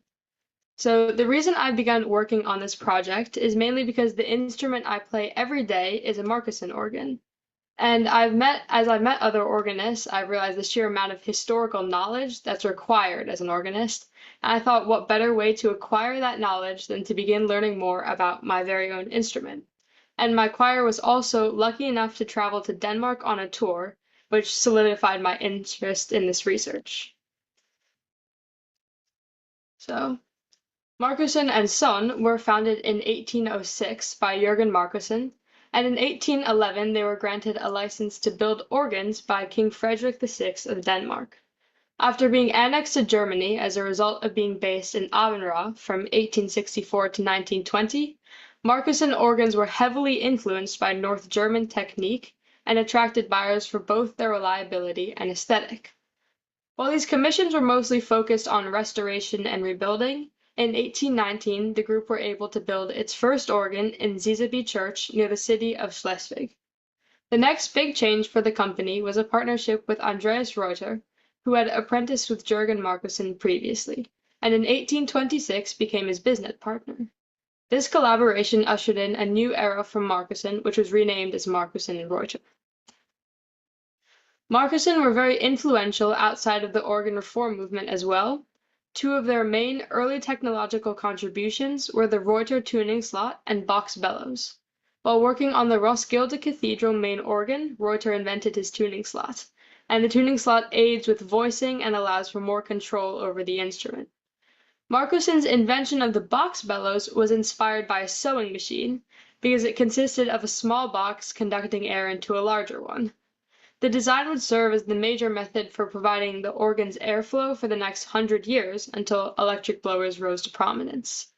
At the time, Marcussen and Reuter vaulted the Marcussen name to distinction, and in 1836 the company was awarded with the title of Organ Builders to the Royal Court of Denmark. During the mid-1800s, after the death of Andreas Reuter, ownership of Marcussen and Reuter changed hands to those of Jürgen Andreas Marcussen. It was at this time that the name of the company was changed to the one we know today, Marcussen Søn. Pipe organs also began to be more influenced by the building styles of Romanticism, and after the early death of Jürgen Andreas' successor, Johannes Lassen Zachariasen took over the company and committed fully to the Romantic style of organ building. The style that Zachariasen favored necessitated the use of advanced pneumatic technology, which exploits different levels of wind pressure in different areas of the wind chest. This technology made it easier for organs to feature octave couplers, the crescendo pedal, and free combination pedals that allowed organists to make stop changes while playing. All these characteristics were necessary to match the Romantic music being written, and were made much cheaper using the new pneumatic technology. Marcussen's use of this technology kept the company popular and allowed much of the new music of the time to be played in proper style. So the initiation of the organ reform movement is mostly credited to Albert Schweitzer. Albert Schweitzer was a multi-talented individual as a physician, missionary, philosopher, and organist. Schweitzer strongly advocated that the Alsatian Silbermann organ, with its combination of French and German sound, was the best organ for Bach. And in addition to Schweitzer's advocacy, there are records of Bach's approval for the Silbermann organ. The organ building world in the early 1900s, around 1920, had also developed an interest in Baroque organ thanks to the influential Schnitger organ in Hamburg's St. Jacobi Church. Schweitzer claimed that he did not initiate the movement, but he did not oppose its presence either. While this movement also existed in Denmark, it was more limited and came about in a different way. Cor Etzkes, a Dutch organ builder, writes that he was urged by Dutch organist Johannes Legena to take a tour of Danish organs in 1946, which he did with Finn Widerøe. On the tour, Etzkes witnessed the Romantic style of organ building in full swing, but he nonetheless notes how well made the instruments were. Johannes Legena would proceed to invite organ builders Paul Gerard and Schuppen Zachariasen to take a tour of the Dutch organs because of the lack of historical organs in Denmark. When they returned, they were inspired to try the techniques for themselves and began to experiment with the neo-Baroque style. In 1956, many were drawn to Denmark for Marcussen's 50th anniversary jubilee. The guest list included almost all famous participants in the Danish organ reform movement, and many, such as Marie-Claire Alain, were surprised by the high quality of the organ's action. Alain would go on to make several recordings on Danish organs, citing their difference in sound from the French as why. Later in the movement, to fund the Danish Organ Weeks, the event would form strong connections with Danish breweries, which allowed the tradition to continue until the 1960s, showcasing the ties across fields that the movement brought about in the small country. As I previously mentioned, Albert Schweitzer was one of the most important figures in this movement. However, there are many others who also influenced its success in Denmark. The German organist, Karl Straube, did not just support the movement as an organizer, but he also did as an artist. Straube is remembered as very accepting of the new concepts in the organ world, and in accordance to this, he supported the Romantic organ, saying that the people do not sense that everything artistic is born by a general spiritual mentality. Otherwise, they could not render such stupid judgments about the Romantic organ, as if it were a technical plaything and absolute nonsense, whereas it actually embodies the overheated dynamic aspirations. However, Straube, regardless of his support of the organ reform movement, was reluctant to wholly support either side and either style, and opted for attempting to render pieces accurately, regardless of the instrument. In addition to Straube, Zachariasen and Frobenius helped promote the movement through their dedication to the craft of organ building and their willingness to bring new style to the country of Denmark. The organ reform movement was limited for several years in both Denmark and Germany. The hindrance in Germany was World War II. The war made it difficult to acquire supplies, which hampered the building of new organs in Germany. And in Denmark, supplies were easily accessible, so the movement was allowed to flourish there when Germany could not sustain it. The difficulty with Denmark was its lack of historical organs. There were so few remaining historical organs in Denmark that builders had to travel to Germany or Holland to truly experience the sound of a Baroque organ. While this did not limit the short-term success of builders in Denmark, it might have been one of the reasons Danish builders were surpassed by foreign companies. Another limitation to the Danish turned out to be Finn Widerøe. Widerøe was supposed to receive a job at the Danish Conservatory, but when he didn't get it, the Danish lost the support that his fame would have brought to the country and to the movement. The experience of Marcussen and Sons in this movement was greatly impacted by financial and economic decisions, as most are, and was spearheaded by Supran Zachariasen. Zachariasen has visited many historic organs in Germany and made extensive annotations on their creation. When the area that Marcussen was based in, Abenra, was reclaimed by Denmark, the firm had to begin anew and adapt to the change in markets. Shortly after, Zachariasen took his trip to the Netherlands and continued to acquire more knowledge of the old organs. The firm began to build in this style and were at the height of their prominence while working with the voicer Adolf Weding. The Marcussen action was similar to AGO organs, and this is demonstrated in the Nikolai Church in Copenhagen. The action of this organ aligned with the time because it was possible to see that style of balanced action on other old organs. The benefits of Marcussen's historical instruments were also greatly aligned with the overall benefits of the movement as a whole. The return to tracker action created greater historical accuracy and made playing easier regarding Bach. Tracker action is also hailed by many as creating a greater connection between the organist and the instrument, which is part of why the old organ had such appeal. The old style of organ is also very versatile and allows one to play simple pieces for church as well as complex solos, with equal ability and distinction.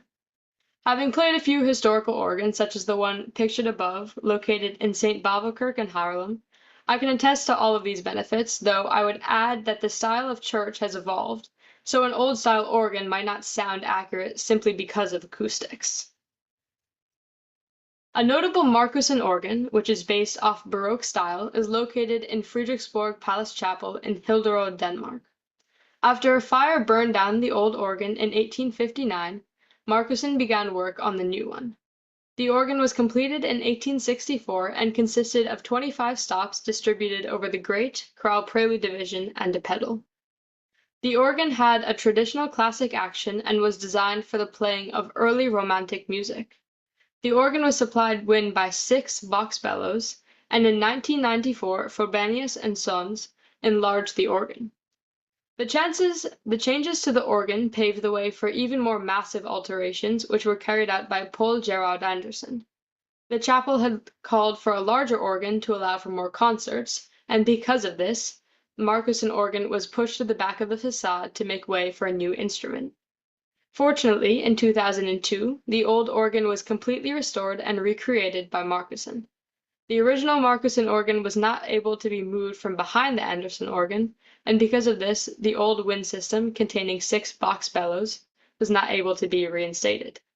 The stop action on the grate remains the same from 1864, however the action on the chorale prelude division needed to be restored. The original tuning action was reintroduced to the pipework, resulting in lengthened pipes and the removal of any unoriginal soldering. Original stops were preserved, such as the trumpet 8-foot on the grate, and many were recreated according to the original scales. The bassoon 16-foot and euphonia 8-foot are notable because they are free reeds. Free reeds are thin pieces of metal that are only secured to the instrument on one side, allowing for the other end to vibrate and produce a sound similar to the harmonium. The tuning of these reeds is determined mostly by length, and tone can be determined by thickness, shape, and curvature of the reed. These reeds exist in a few organs, but were still used and maintained by Marcussen. This organ might seem loud from the loft, but when heard from below produces a rich sound that fills the beautiful hall. I've been in this hall and it's absolutely stunning, but when my choir visited Denmark, we also were able to sing here, which was an amazing experience. The organ in Roskilde Cathedral is also one of the most historic in the world. The church that it lies in is in Roskilde, Denmark, and dates back to the Gothic era. Several pieces of construction, including the pulpit, facade of the positive, and several pipes date back to this time, giving the organ its label of historic.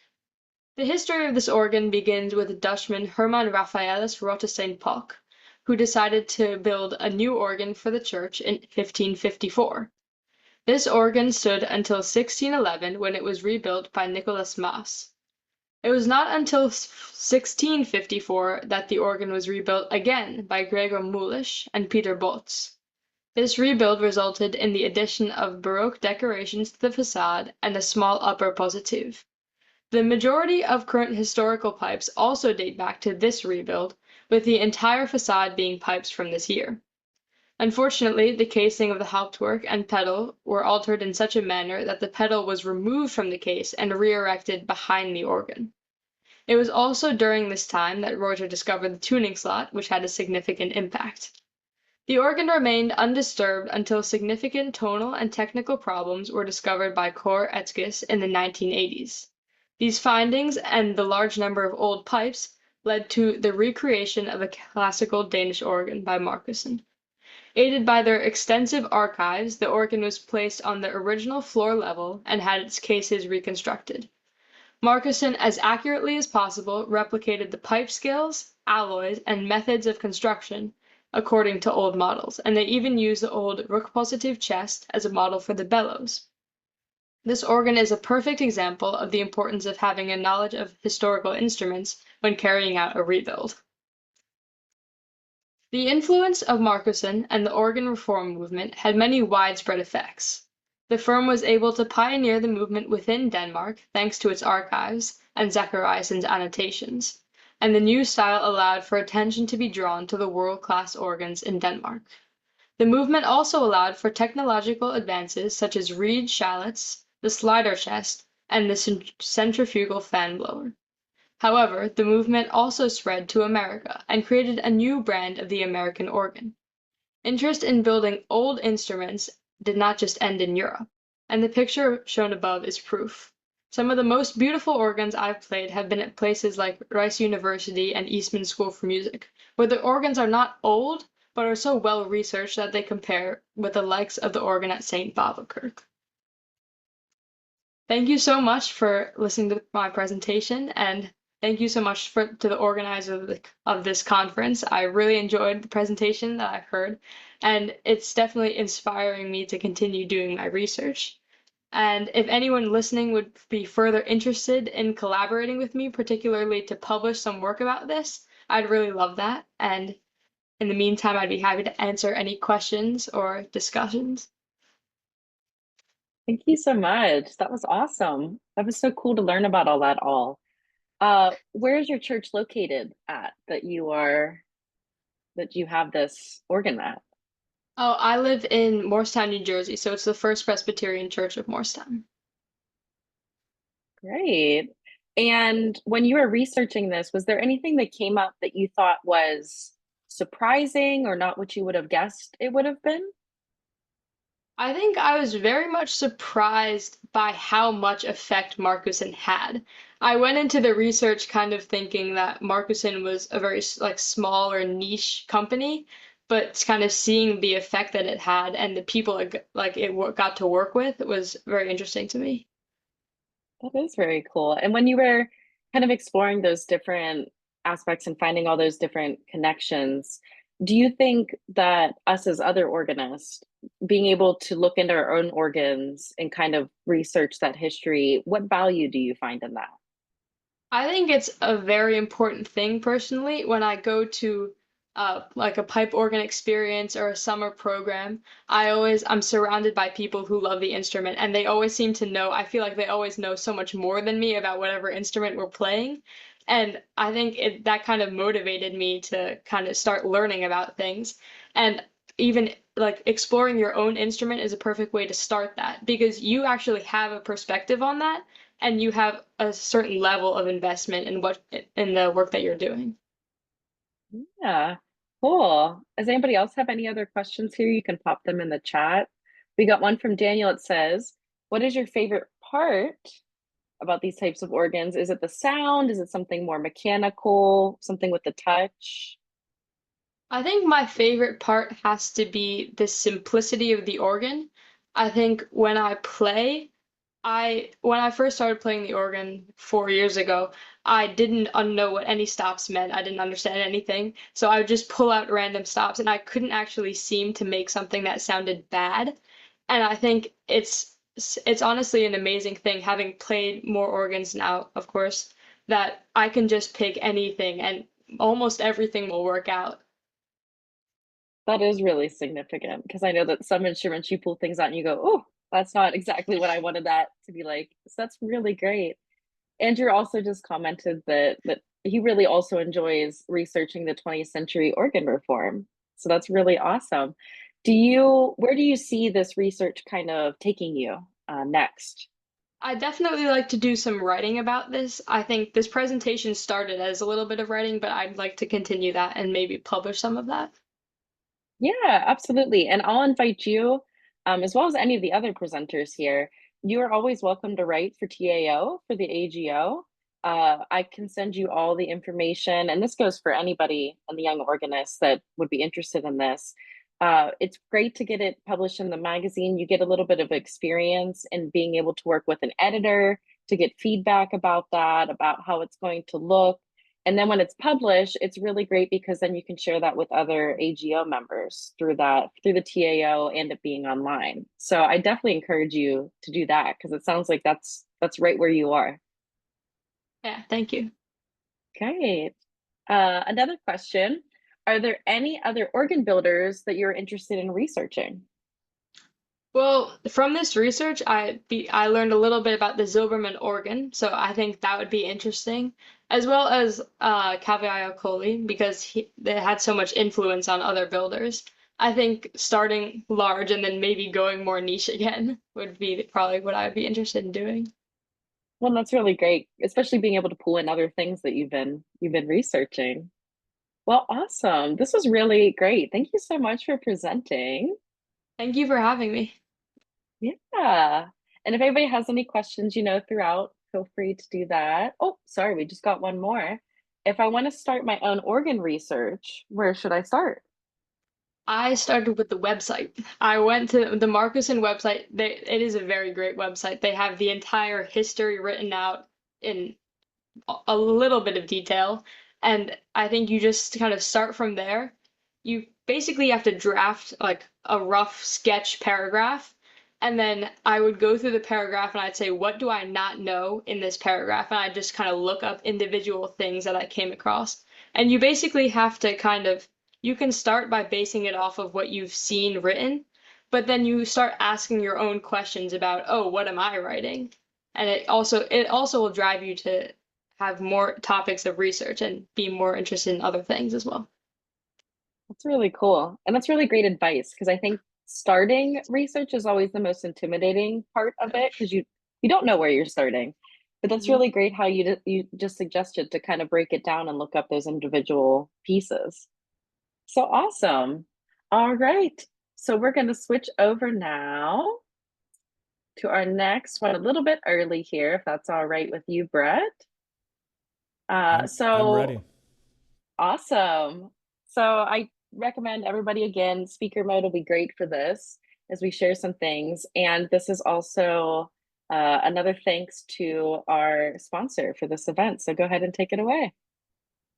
Thank you. Thank you very much, Michelle. Hello, everyone. Good evening. My name is Brett Milan. I am the founder and CEO of Milan Digital Audio, and we are the developers of the Hauptwerk virtual pipe organ software.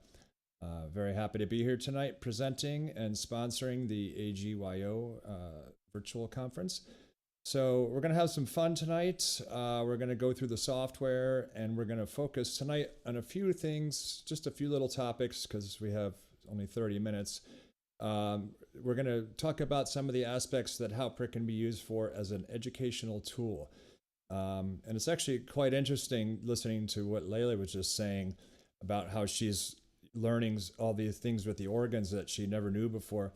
And she's got a much bigger head start than I had. I didn't start organ until I was in college. So good for you and everyone else that's listening and watching for getting into this. So First, if no one knows what Hauptwerk is, hopefully you've heard of it. If you haven't, it's software for your Mac and PC that allows you to play sampled pipe organs very realistically, either at your own home through a MIDI pipe organ console or in church, in theaters, concert halls. It's been used around the world for all sorts of purposes. So it's pretty cool. We basically show up to the church with microphones set up and record every pipe of every stop, every sound, every stop pull, every key noise, every swell box creak. It's very realistic. It takes a lot of time, but the end results are really worth it. And when people hear it for the first time, they're usually wondering, how does it sound like that? Well, we're going to show you some of the things today, how we'll listen to it and play with it, but also show you how you can learn more just about organ playing in general, but also more specifically about the builders, the time period, and how different things, composers and builders, affected one another. I think that's basically it. So let's get started. We're going to switch views here, and we've got an organ loaded. This is the Arpschnicker organ from Kappel, Germany, built in 1680. The reason I wanted to start with this organ is because when I was at college, during our classes, we had to listen to CDs of organists perform, and the teacher would say, "This is what an Arpschnicker organ sounds like." And I thought to myself, wouldn't it be great if we could just play it and not have to listen to a preset recording that we can't change registrations, or, say maybe the organist did something that I wouldn't have done. So, now that's actually possible. So this could be used in a classroom to show students, how does an individual stop sound? How does building different type of plenums sound? So we're going to go through a few of those little steps and have some fun doing this. So real quick, let me backtrack before we get going there. Why I started doing this, I originally wanted to hear how I sounded as a performer. I started with piano, and then I went to organ while I was at college. During that time, I bought some recording gear, simple little tape deck and a microphone, just to record myself to hear how I sounded.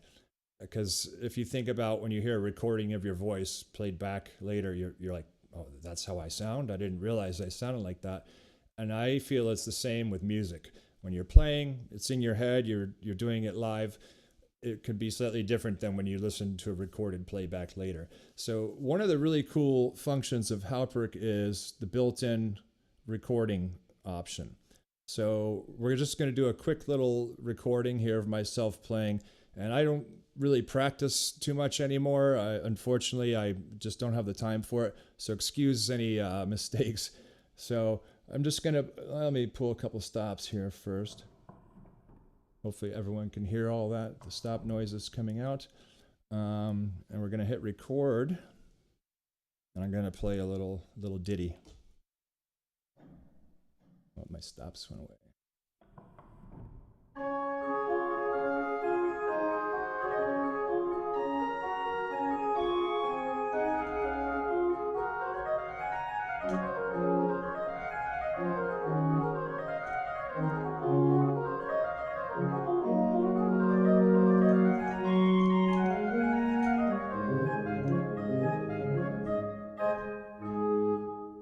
Okay, so not an organ piece, but it's a recording. So we just recorded that. We're going to save it, and now we can play it back via MIDI, which we're not going to get into the details of exactly what MIDI means, but it's digital information which captured all the stop changes and keystrokes and plays back the organ just the way I played it. So let's hit play. And we're going to hear a lot of mistakes here because that was not the best performance, but it serves the purpose.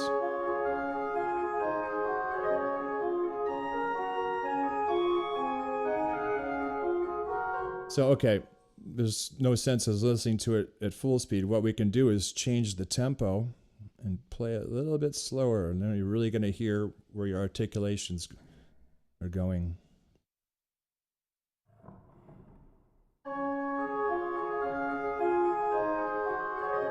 even slower.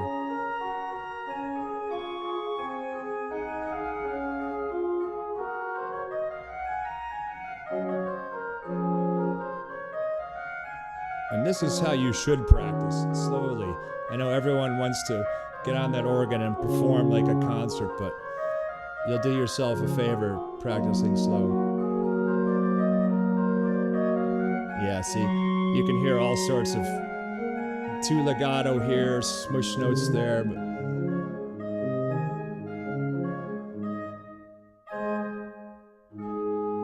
so that's just one pretty neat aspect that you can use to really hone in on your technique and listen, again, outside of your own head while you're playing. Play it back later, step away, and think about what you're playing and listening to, and hopefully make some recommendations and improvements to yourself and become a better organist. So now, if someone doesn't have Hauptwerk and you're wondering, well, how can I do this because I don't have Hauptwerk? You can still do it. I'm sure everyone's got a phone. Use your cell phone. There's my camera. There it is. Things like Zoom recorders. These little things are great. You can bring it with you in your bag, throw it on a music stand or on the end of the stage, whatever. Record yourself, bring it back home, listen. I can't stress enough how important that is to really listen to yourself play. I know a lot of people will wait till right before a big performance and start cram recording and, doing some things like that. And sometimes it's too late. So, every time you practice, throw that recorder on, and I think you're going to appreciate that. So now let's get back to some of the other fun stuff. Registrations is something I think is obviously, depending on the repertoire, the Baroque repertoire, it's not always written, and you need to sort of have knowledge of, what did the composer intend to register this piece. So, we basically, a lot of times, at least I did, we would go by recordings that we've heard from famous organists or what your organ teacher would teach you. Sometimes it's good to just, let me just try my own thing and see how it sounds. So we're going to do a little bit of that today. We're going to go to another screen here that's got larger stop controls. So obviously the original Schnicker organ didn't have a built-in combination system, but we include it for ease. You can see here there's some preset registrations. So what we're going to do, I've actually got another MIDI file that I want to load. This is Bach chorale, and let's see, we're going to start it with what I think is a pretty typical registration. Let's try something like this. You can't see what I'm doing here. So on the very outside of each side is the Rug Positiv, which is the bottom manual here. The top manual is the Hauptwerk. I love that name, manual. And then the pedal is the innermost column. So we're going to do, let's see, Nocturne 2. And let's add the flute 4. And we're going to play this chorale here. Now, notice the pedal board in this organ, and this is accurate to the original. It only goes up to a D. So this particular piece, the pedal part, the chorale melody, goes up to an F sharp, I believe. So it calls for a 4-foot pedal stop for the chorale. Well, you can't do that on this organ because you'll miss a couple top notes. So what we're doing is pulling the 2-foot in the pedal, and we're going to play it an octave lower, which is commonly done. So this is a great way to learn, how do you overcome obstacles, for older organs that don't have the entire range you need. So let's go back. Actually, I've got it set to go.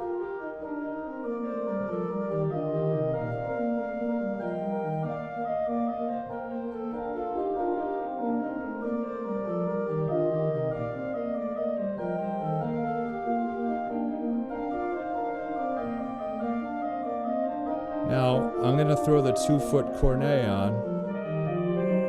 Now that melody really stands out.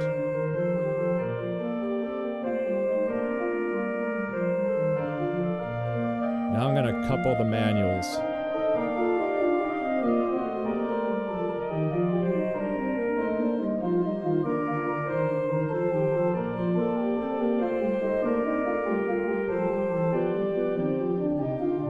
maybe a little too heavy. Get rid of the principal 8.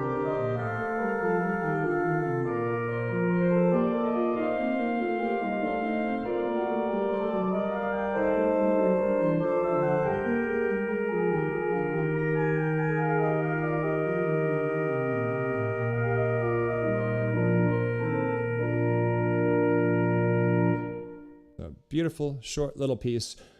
So just in that minute and something piece, you can see there's, it's very easy to change registrations and play around. You could do something like this if you really just wanted to have a laugh. I'm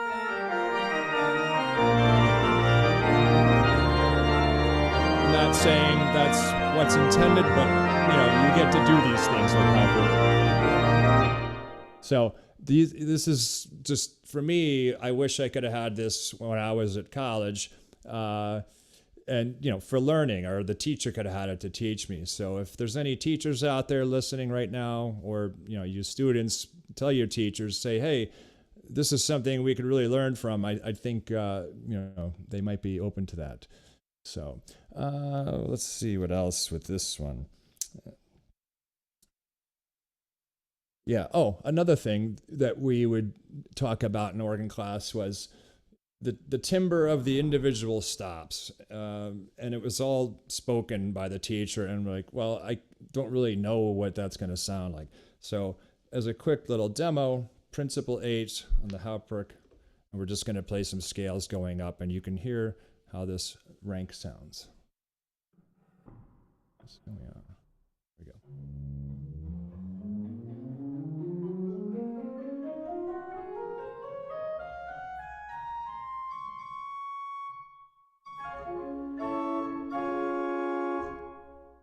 Very lovely. So now the whole flute 8.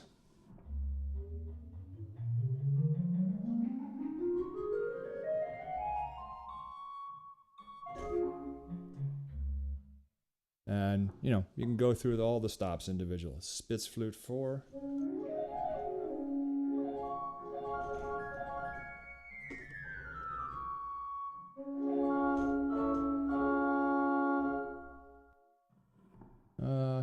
This is a fun one. The Zimbelstern. Sometimes you'll see these on organs. I'm going to start it now while I talk, because it starts to spin slow and takes the time to get up.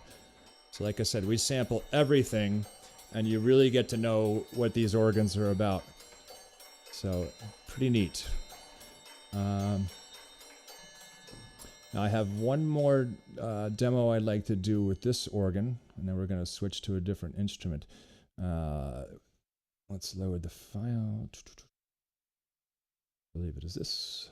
This is Buxtehude Fuga in C major. I forgot to show you the sheet music for the last one, but that's okay.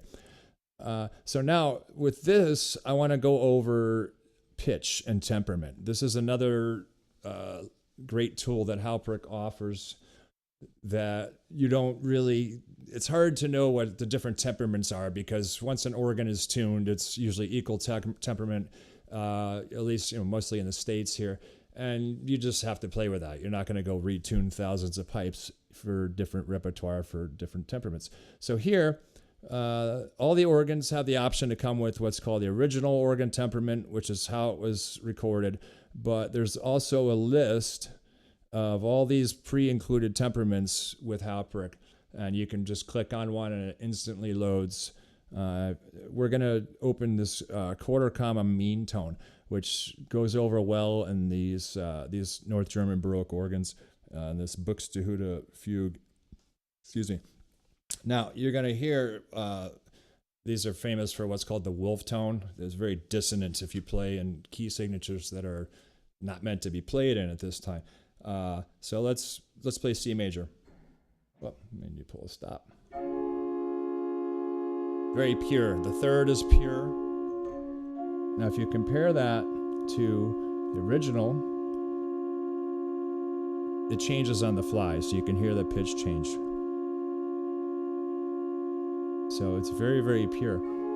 Now we're going to go up, D flat major. See that? There's nothing written in that key for this time period. D major. E flat, those two are okay. E major, not bad. You can hear a little beating. F major. Now this F sharp major, if you like this one, and I don't know. Oh, so we go back to normal original. You can hear the difference. G, A flat, that's a bad one. A major, not bad. B flat major, and then back to C. So being able to hear these temperaments, just playing around with them, you know exactly, what's going to happen. So we're going to use this temperament for this little demo here so you can see how it sounds in a piece of music. And also, if you look at the top here where my mouse is hovering, the bass pitch says 468.7. That is the pitch of the organ in the room when the organ was sampled. It's just a lot of these organs, they change pitch, or it may have been tuned that way for a particular reason. So if you want, so here again, we can switch to 440 bass pitch. It's going to drop on the fly. But I like to keep things at the original organ pitch just because it's more authentic. So anyone with perfect pitch out there, I apologize. It's a little sharp, but that's something else you'll have to learn to deal with in the real world too. Okay, so we've got this Buxtehude fugue loaded. I think the registration will automatically come on. Let's see. Yeah, here we go.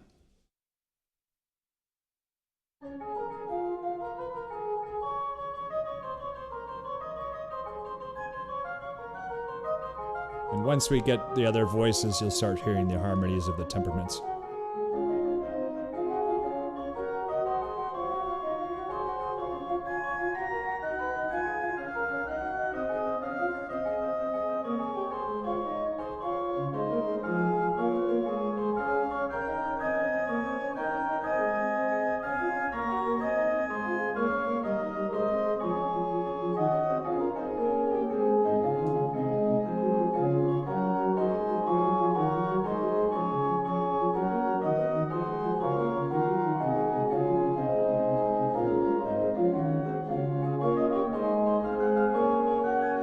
Okay, so you get the idea. Oh, you can change the tempo too. Obviously, really fast. That was not on purpose. So, 25%. You can really hone in on your articulations if you really wanted to. It's pretty cool. So, that's just one more really great aspect, I think, of Hauptwerk and how it can help you learn. Now, just a little fun. All of our instruments, we like to have a little fun. We always include what we call an Easter egg. It's a hidden, something hidden on the organ console graphics on screen, and the mystery is how do you find it and activate it, and what is it? So, just for fun today, I'm not going to tell you how to do it, but I'm going to have everyone put their finger on their screen right where my mouse cursor is, at the bottom of the music rack. And, oh yes, thank you. I saw that. Let's switch back. Good thing I read the comment. Sorry. So everyone put their finger on the screen. 3, 2, 1. And the Easter egg appears. So just a little fun fact. Most of the instruments out there have some things like this.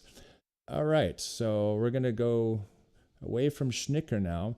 And we're going to actually get in the virtual airplane and fly to France. I don't want to save that registration. Now imagine if a flight went this fast from Germany to France. I mean, they're neighboring countries, but you can't get there this quick. So here we've got a Cavaille Cole organ from Metz, France. Now, something that, again, talking about before, you don't really appreciate the music that was written at the time period for these organs until you hear the organ. So Caesar Franck, he was very close with Cavaille Cole and actually toured around promoting his organs, playing concerts on his organs, and had that sound in mind when he was composing. So I know here in the States, it's hard to find a really authentic French-sounding organ. And we do our best to simulate it, you know, with the selection of reeds that we do and the fons and everything. But it's really something when you hear a piece played on the actual organ and when you can play it yourself. Just, you know, some stuff. And even the reeds on the receipt, when you close the expression, they're there, but it's so subtle, it almost sounds like just the foundations are on. So here's, we're going to do a little Franck piece or a week, so I'm going to play just the opening chord.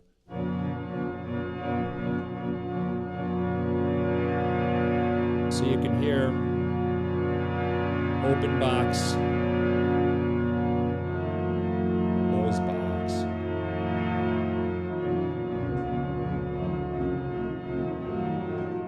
Okay, so I can't play that piece anymore, so I've got a file that I'm going to play because it's a little better than what I would do. Where did it go? Oh, let's go to recording. Yes, here a week. And we're going to listen to some of these sounds here. I'm going to make this full view here for you.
Now it's going to build up to a much fuller sound. We're going to change registrations. More reeds and plenum.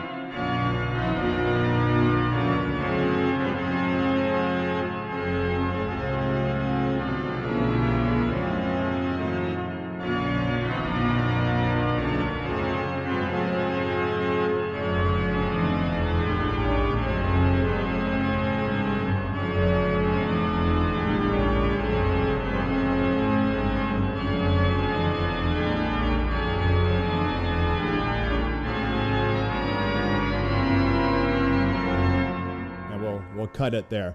So sounds pretty authentic.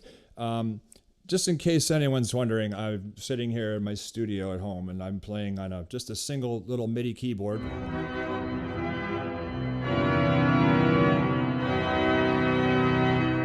I mean, there's nothing like getting that sound in your home. So some other interesting things that you're going to learn about with different builders, in this case Cavaillé Cole, his use of the combinaisons, maybe the S is silent, combinaison. And this is a pretty cool development at the time. So let's get rid of these and the receipt. We're going to just show how these things work, which at the time, now we're used to presets, pistons, toe studs, and we can pretty much do anything we want. But back then, they didn't have that technology. So here, if you notice, I've got the reeds on the grand org pull, but you're not hearing the reeds and the upper work. You can't hear those until you activate this coupler.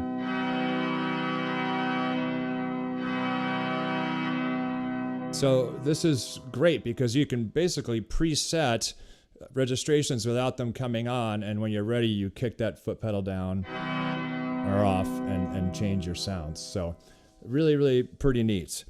So one of the other things I just wanted to show you in this particular organ that I think is really great sound, it's one of my favorite stops, is the voix humaine, the tremolo. Well, let's do it first without the trem. Let's get all the couplers on. very thin, fragile sounding reed, but I think it's lovely.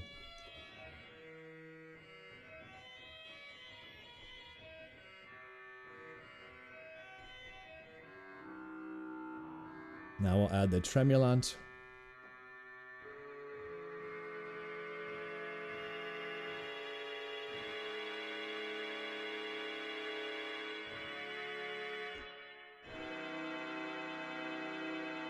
So these are the type of things that Hauptwerk can really help you learn. And, you know, there's much more than that, but we've got limited time today. So those are some of the few things I wanted to show you. Before we open up for some questions and answers, I just wanted to say we are offering everyone watching a discount if you're interested in getting Hauptwerk. So look at your screen, use that coupon code AGYO Live 2025. Enter that when you check out, and you can get 20% off Hauptwerk. I think that pretty much wraps it up. I think we're getting around our time there. So if anyone's got any questions, be glad to answer those for you. Yeah, thank you so much. That was really awesome to be Yeah, you're able to welcome. witness all of that. Great job. Anybody have any questions? Feel free to either raise your hand or add them in the chat here.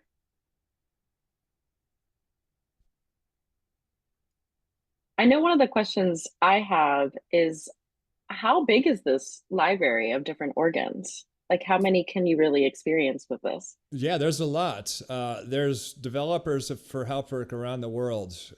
We've been doing this for over 20 years now. So there is roughly, I would guess, maybe 250 to 300 different organs representing most different style periods, genres of music. There's even some Italian and Spanish organs, which you don't really spend too much time on the literature or getting to play because they're pretty rare. But Hauptwerk offers those as well. You can even get some harpsichords. There's a few of those. We have one that I recorded back when I was at college, Willard Martin harpsichord. So, you know, there's definitely no shortage of good instruments. Great.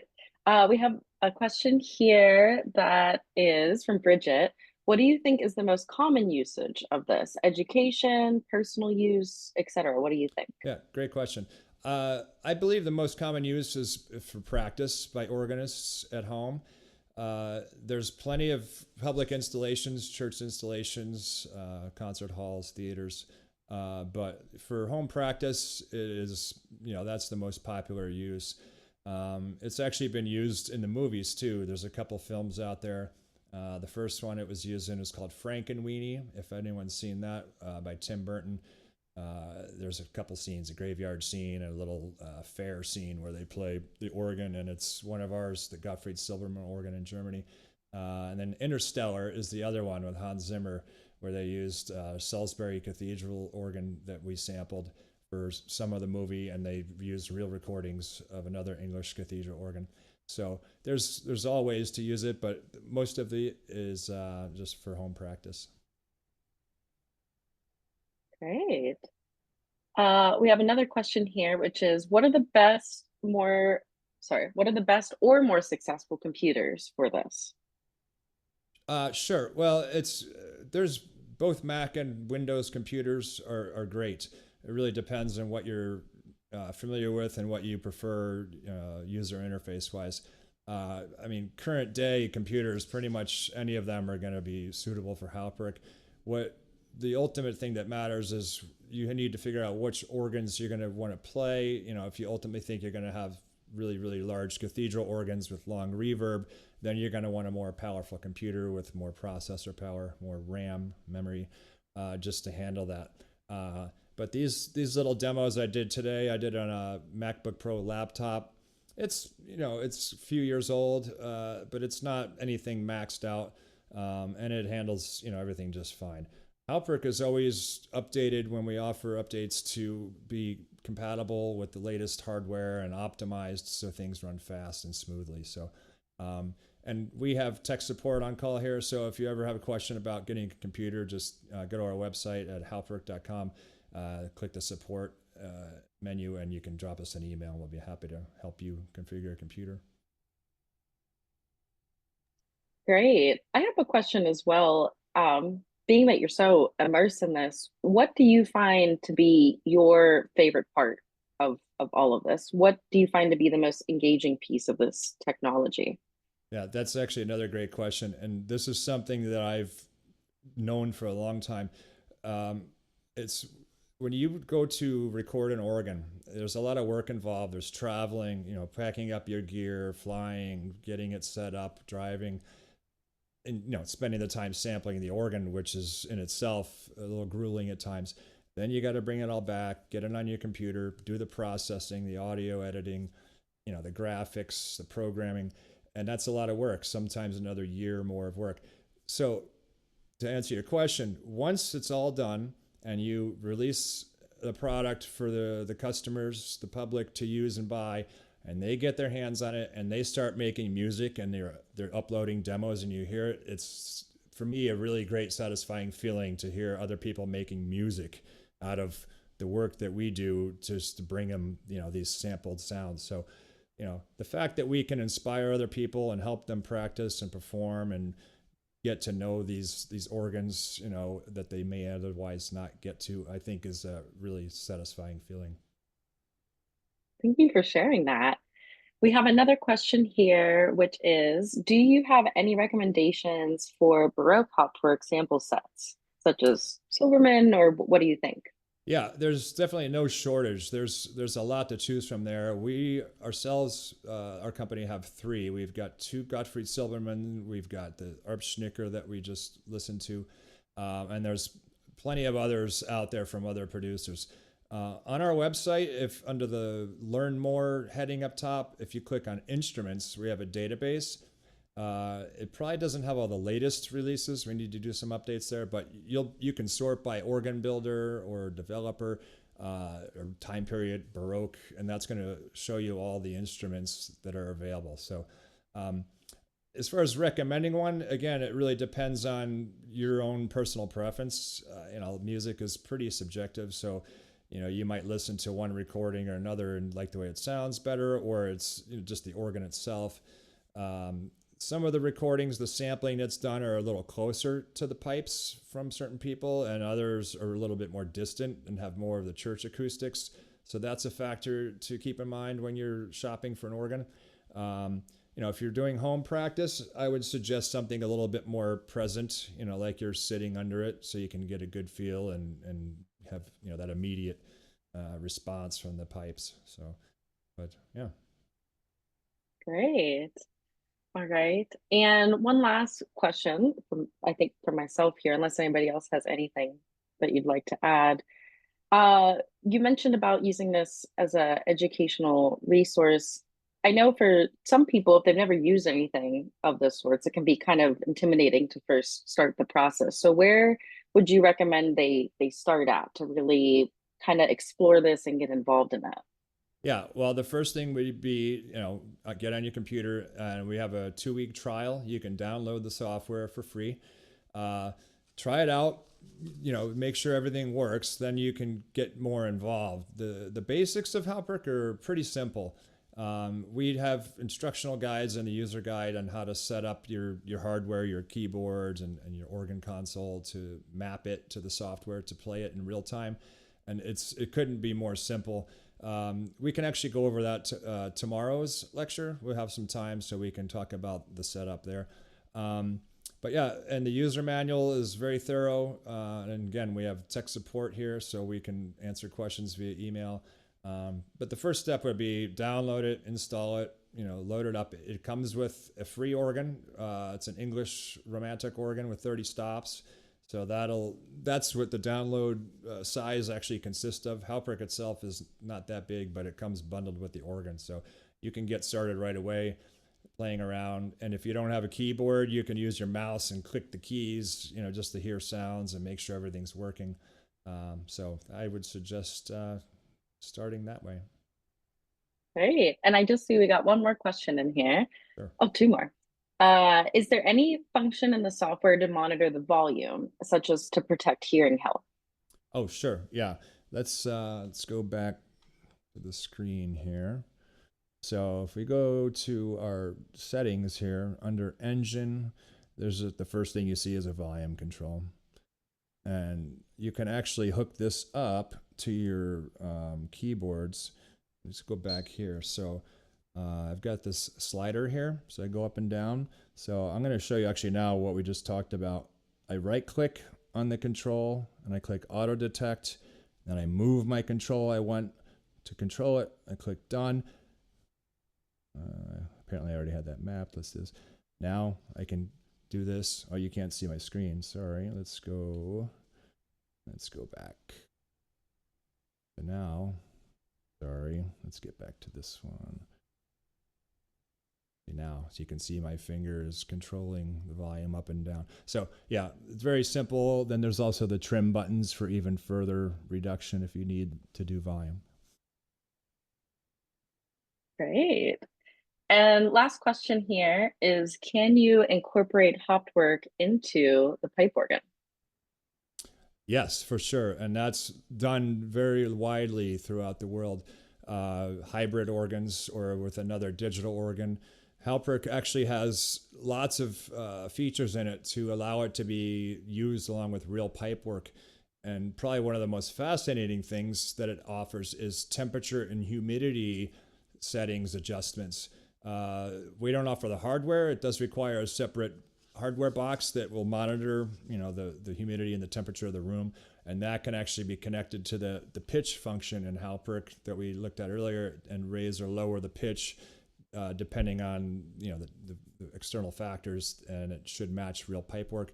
But if your pipe organ stops send MIDI message outputs, then that can be used to control the organ, so you can play a real stop of pipes along with a virtual stop, or disable one or the other. So yeah, there's lots of options for compatibility with incorporating into real pipes. Great. Well, awesome. Thank you so much for enlightening us all about this. And I'll encourage everybody, we're having a part 2 of this presentation tomorrow. So feel free to join in then. And if you have any other questions, you'll have another chance to bring some of those up. Thank you so much, Brett. Hey, thank you, Michelle. Thanks, everyone, and hope to see you tomorrow. Right. So now I will ask, we're going to have a bit of a discussion panel here, and I will recommend for everyone that the best viewing options will be multi-speaker mode. So if you want to set that up now, that'll be easiest to view our panelists. We will have 3. One will be joining us in a bit here, but we'll get started with who's here. So this presentation and discussion will be about alternative career paths for organists. I know when I started as an organist, I had no idea what there really was besides, like, yeah, I could play at a church. I guess I've been doing that. And then it was kind of like, well, is there other things out there? How do I do that? How do I get engaged in that? How do I find other people that have to do with that? So we have 3 speakers that'll be here. First, we have Faith Freeze, who's going to talk to us about education. We have Sol with us, who's going to talk to us about organ tech. And David Hurd, who's going to join in a little bit here, who's going to talk to us about some competitions. So welcome to you all. I'm going to start with you, Faith, if you'd like to just kind of talk a little bit about where you're at, what you're doing, who you are, anything like that would be great. Well, I'm up in the Rocky Mountains these days, and I retired from the University of Alabama in 2020. And so my day consists of, I ski in the morning and I practice in the afternoon. So that's kind of what I'm doing now. How did you, when you were involved in education directly, how did you start in that little path? Okay, well, do you want me to go through all the questions that you asked on the sheet? That kind of, because I kind of prepared. Okay, I kind of prepared something. I can tell you from the outset, I was a pianist first, and I studied, I loved the piano, I guess. I was pretty young. I started at 8 years old, and I got bored. My piano teacher, I wanted to play Rachmaninoff, and she wouldn't let me. And so I'd go home and play it. But I really wanted to study that. And I was about, I think, 8th grade by that time. And I'd had a bad experience with memory and such on a recital. And so my mother, I was just quickly losing interest and getting bored and tired of taking piano lessons. And so she switched me over to Mrs. Abram Hay, who lived a block from our house. She was an Oberlin graduate.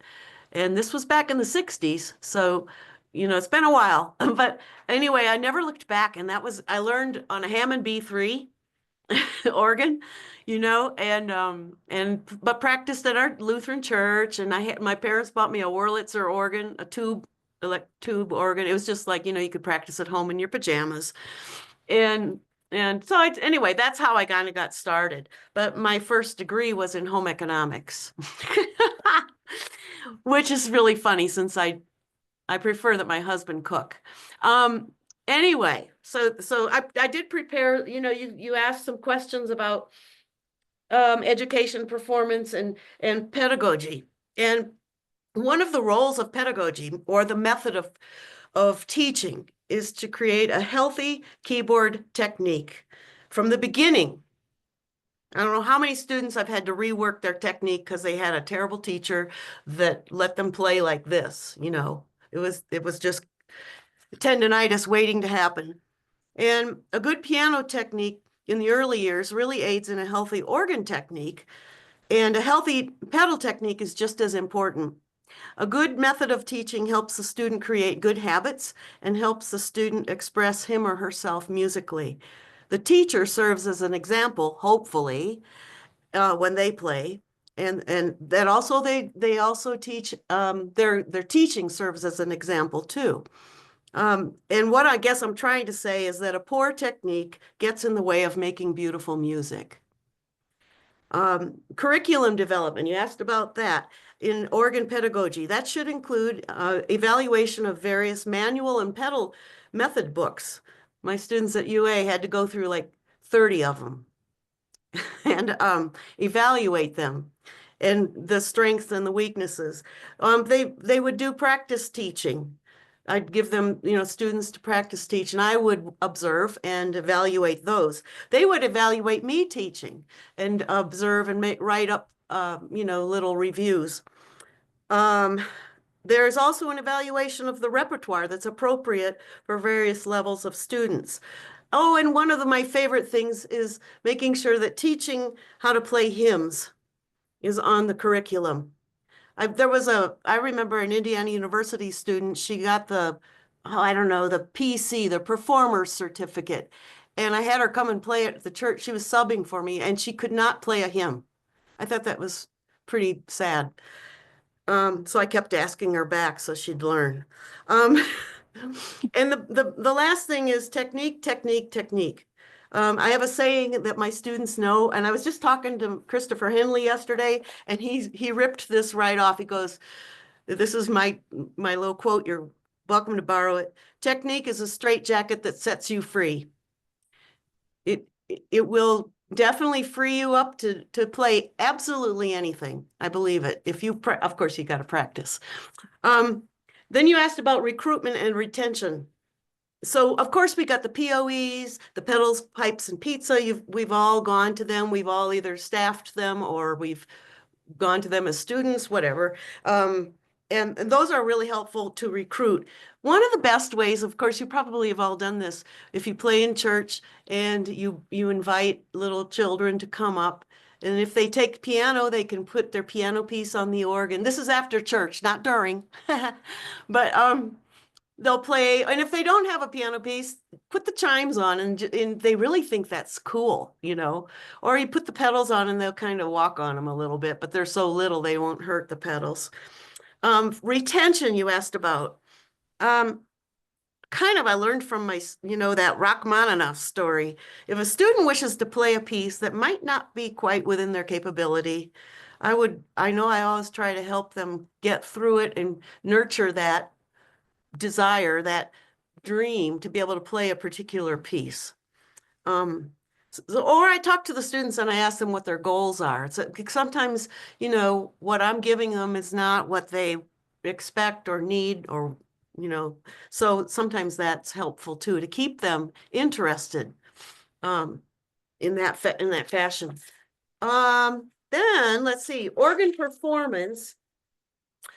Regarding organ performance, in the early years, many of us started playing piano and also organ in Sunday school and church.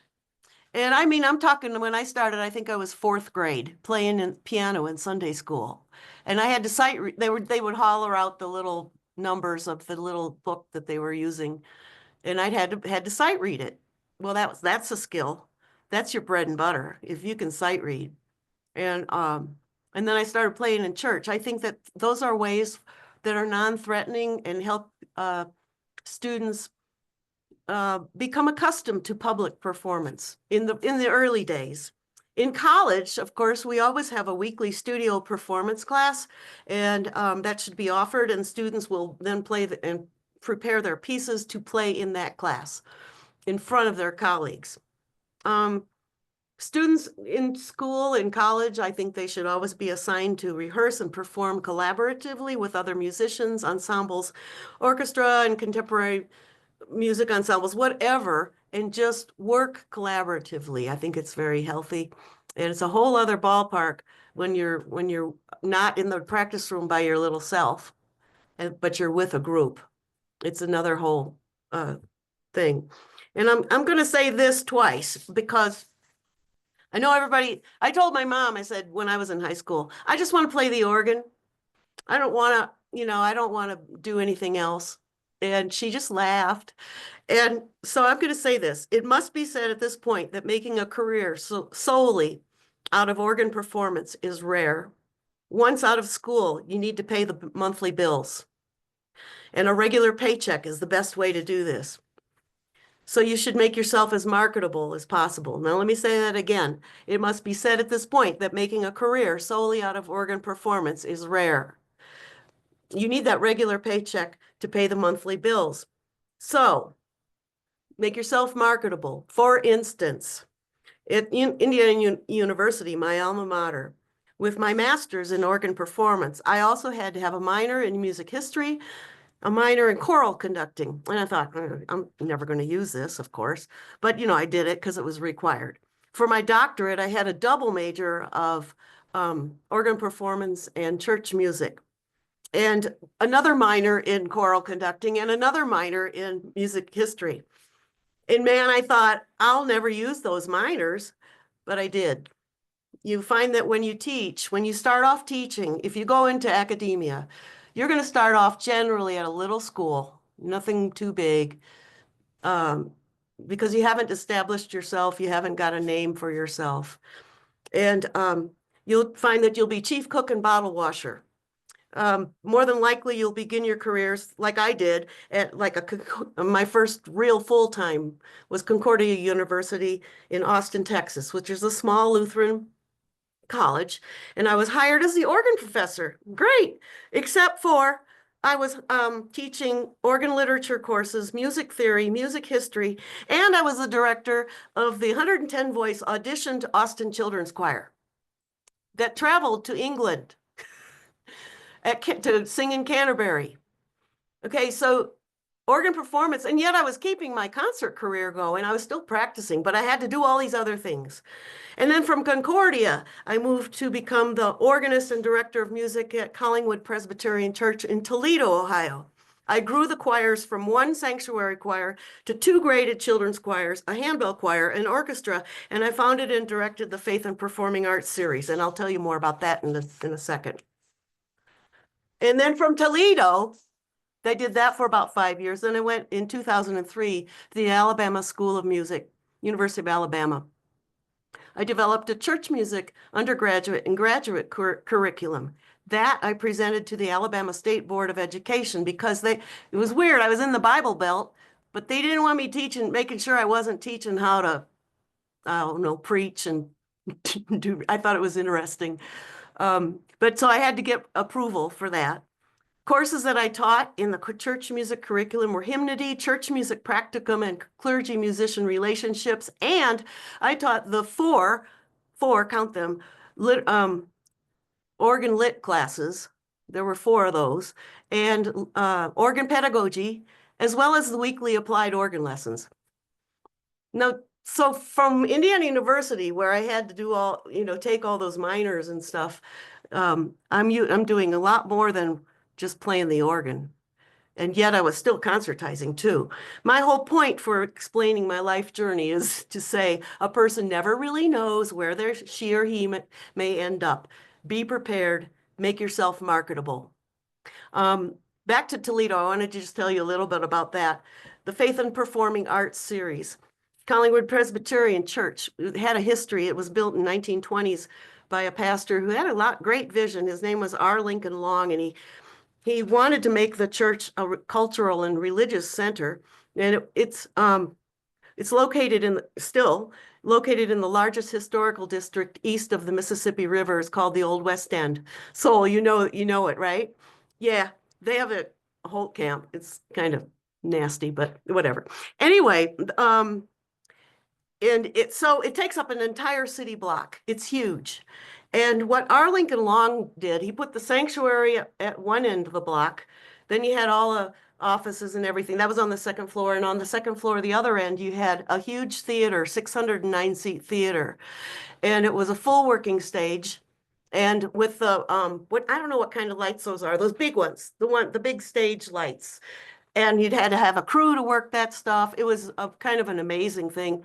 And it had balcony and, anyway, and the 3rd floor was a gymnasium. Basically, R. Lincoln Long had a mega church in 1920, and it was probably the first one. The bottom floor was an institutional-sized kitchen and a huge fellowship hall. And in the 50s, they were doing Britain's Noah's Flood. I mean, they had a huge music program. In the 60s, they had the Old West End experienced white flight. And they all went out to Sylvania, Ohio, and the church attendance diminished sharply. The theater was in quite a debilitated state. The plaster was falling off the walls, and theater seating was broken. And I was brought in 1993 to rebuild the music program and start the Faith and Performing Arts series, which the objective was to bring in the unchurched, and in a rather non-threatening way. So the Lincoln Long Theater was rehabilitated, and we began to host and engage musical artists, plays, and as well as performances by the Toledo Symphony. We had Meet the Instruments for children with the Toledo Symphony. We hired actors from New York City. We had the world-renowned David Baker jazz cellist from Indiana University come and do a day-long workshop and performance, and on and on and on. But this is when I thought I really should have had an arts administration degree or some sort of coursework. I was flying by the seat of my pants. I was writing grants. I don't know how to write a grant, and I was gaining experience as an arts presenter, and an admin degree would teach you how to manage concerts from the backstage to the box office. You learn how to develop arts through fundraising, grant writing, legal issues in the arts. And you gain firsthand experience through an internship with a local arts organization, perhaps. So instead, I was kind of learning as I went along, which was fine, but still, I could have done probably better.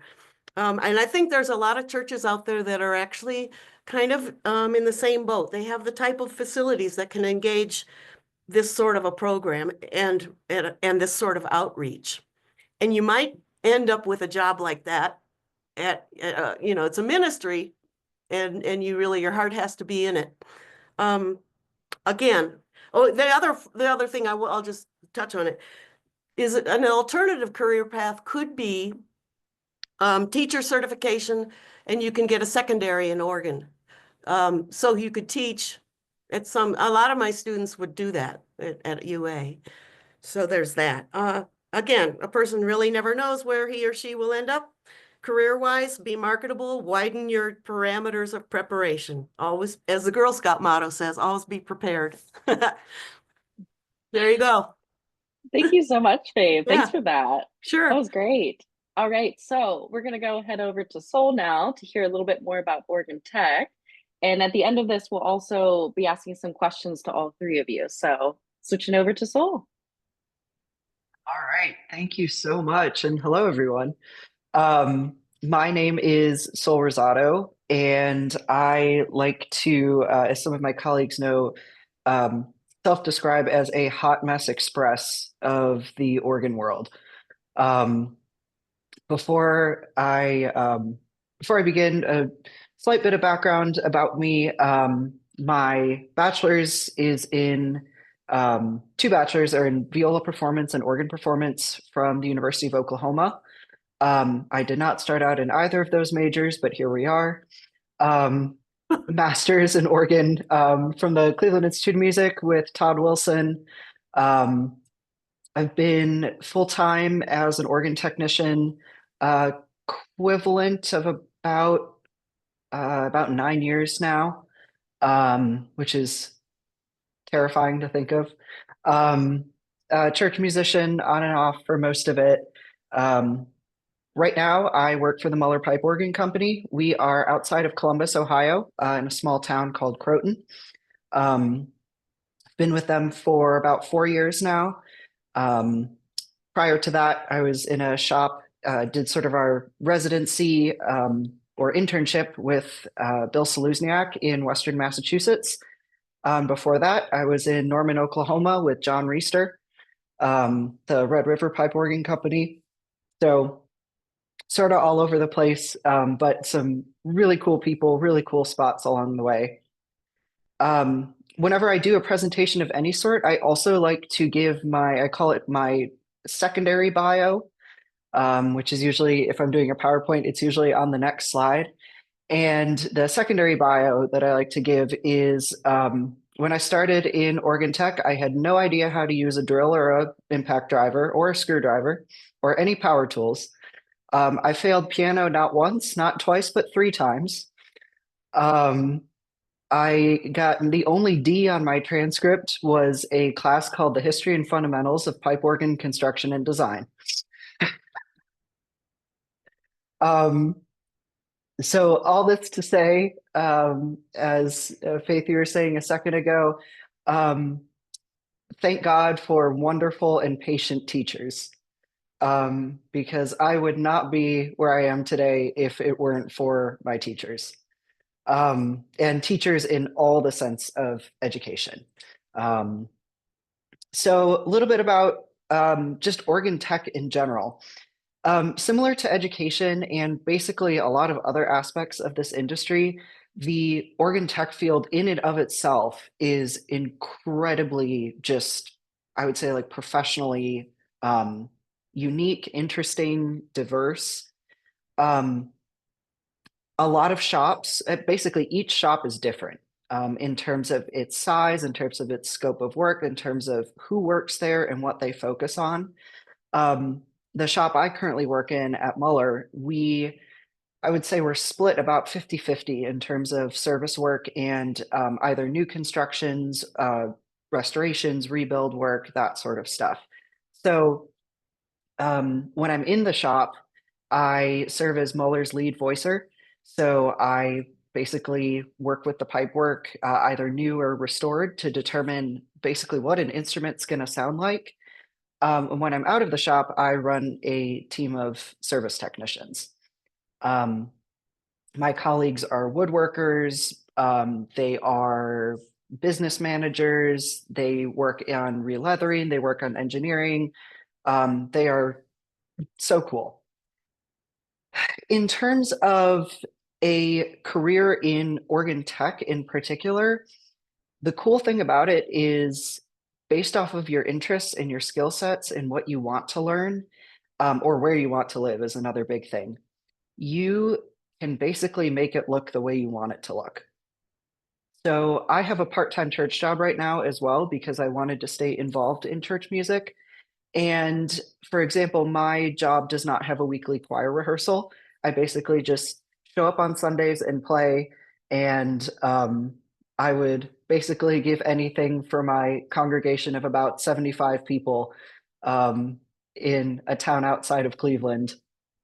And but it works with my organ tech schedule. So I can take a day off of my tech work and basically go be an organist, go be a church musician. The Muller shop, if I'm out, I still play concerts on occasion. The colleagues have been great about letting me go out and play concerts or accompany. So it gives me that flexibility of, as Faith is saying, having a job that is, pays the bills, gives you insurance, tells you, gives you what you need, and then you can make your music career what you want to around that. The best way, I would say, when it comes to getting into organ tech, because a lot of people are like, how did you end up in this? So I want to say, first and foremost, is like a lot of the stereotypes that come with skilled trades. When I started as an organ technician, I was still very much presenting as female. And especially for women in particular, there, I know, is a large stigma about, power tools and hands-on work. And so for everyone out there, especially women, like, go for it. You got this. And there will be people, and a lot of people out there, and good people that are there to mentor and help you along the way. And in a shop, so basically there's not, you don't get a degree in this. You don't, have to go through a very like specialized educational program. The best way I would say to get into this is get to know your local organ technician. Either they will likely, actually, I can pretty much guarantee that there will be a job opening or spot to help at least part-time. And what they'll probably have you start doing is going with them out on tunings. And when you're going out on tunings, you'll be assisting, which we call holding keys, which will be helping out a tuner.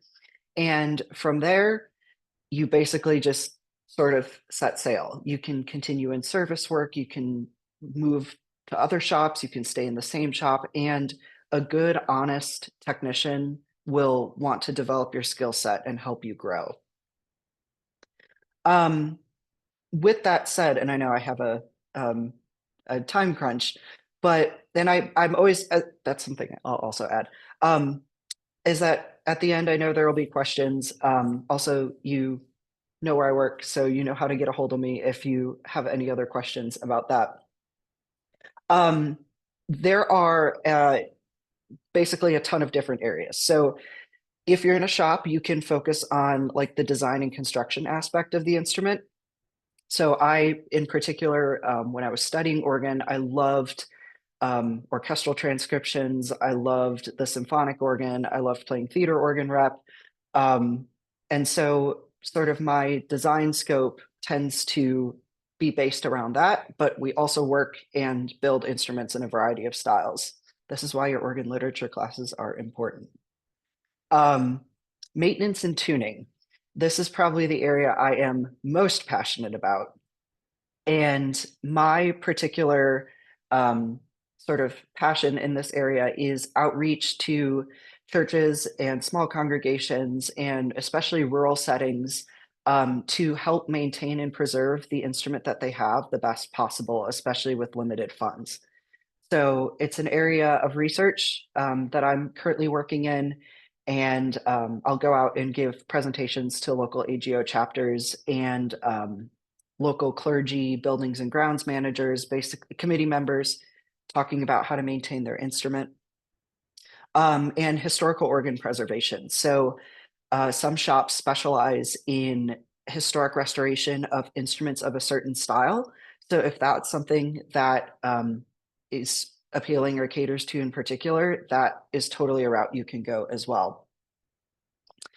The other thing I'll emphasize, especially as organists, and Daniel, please feel free to laugh at me about this, because this is definitely something that came up in school, is no matter what your role is, if you are in the organ world in some way, whether it's part-time, if it's full-time, if it's teaching, if it's on a music committee, if it's with a choir or an orchestra, you are going to end up inadvertently as an organ consultant in some way or another. So the number one thing I could say is, and there aren't a ton of resources out there, but we're working on this, get to know the basics of how your instrument works.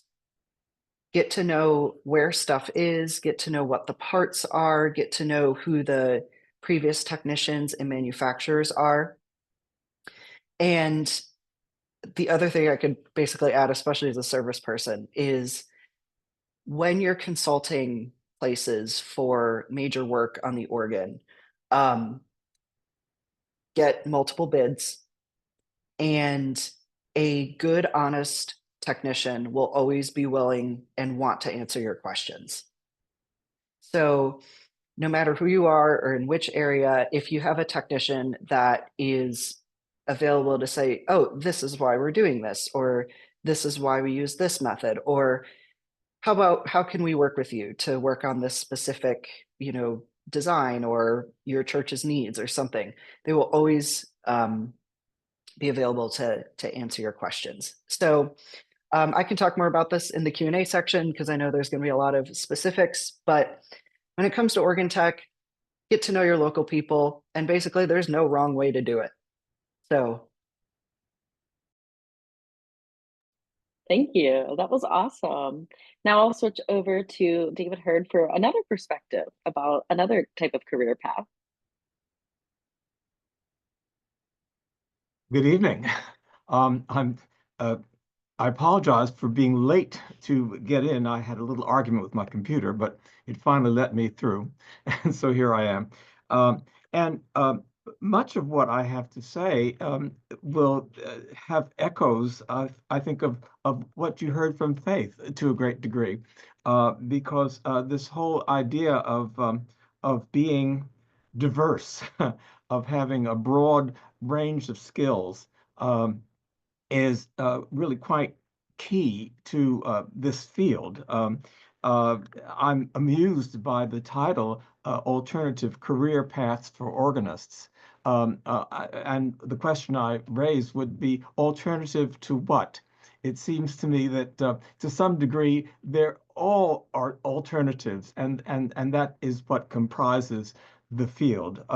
And historically, if we look at organists, they have always been multitaskers. Through all we know about the history of the great organists, they all did a number of things. Bach played the viola and taught Latin, and it goes on and on. Performers, obviously, on organ and other instruments, singers, teachers of music and other disciplines, conductors, composers, arrangers, editors, and publishers, clergy, church musicians. That's the grab bag of all the above. And if we want to talk about church music, I mean, all of those other categories somehow are folded in to the mix. It's interesting to me when I think back that when I did my undergraduate organ performance degree, obviously I thought I was going to be an organist, and I expected I was probably going to play in church. And of course, this was 100 years ago when I did that. But churches were different in those days. Lots has happened in the culture of public religion since that time. But there were voices that were warning me all along, well, you can't depend entirely for your living on playing in church. And I thought, well, of course, the other thing that I experienced was organ in academe. And of course, anybody who went to Oberlin wanted to come back and teach there.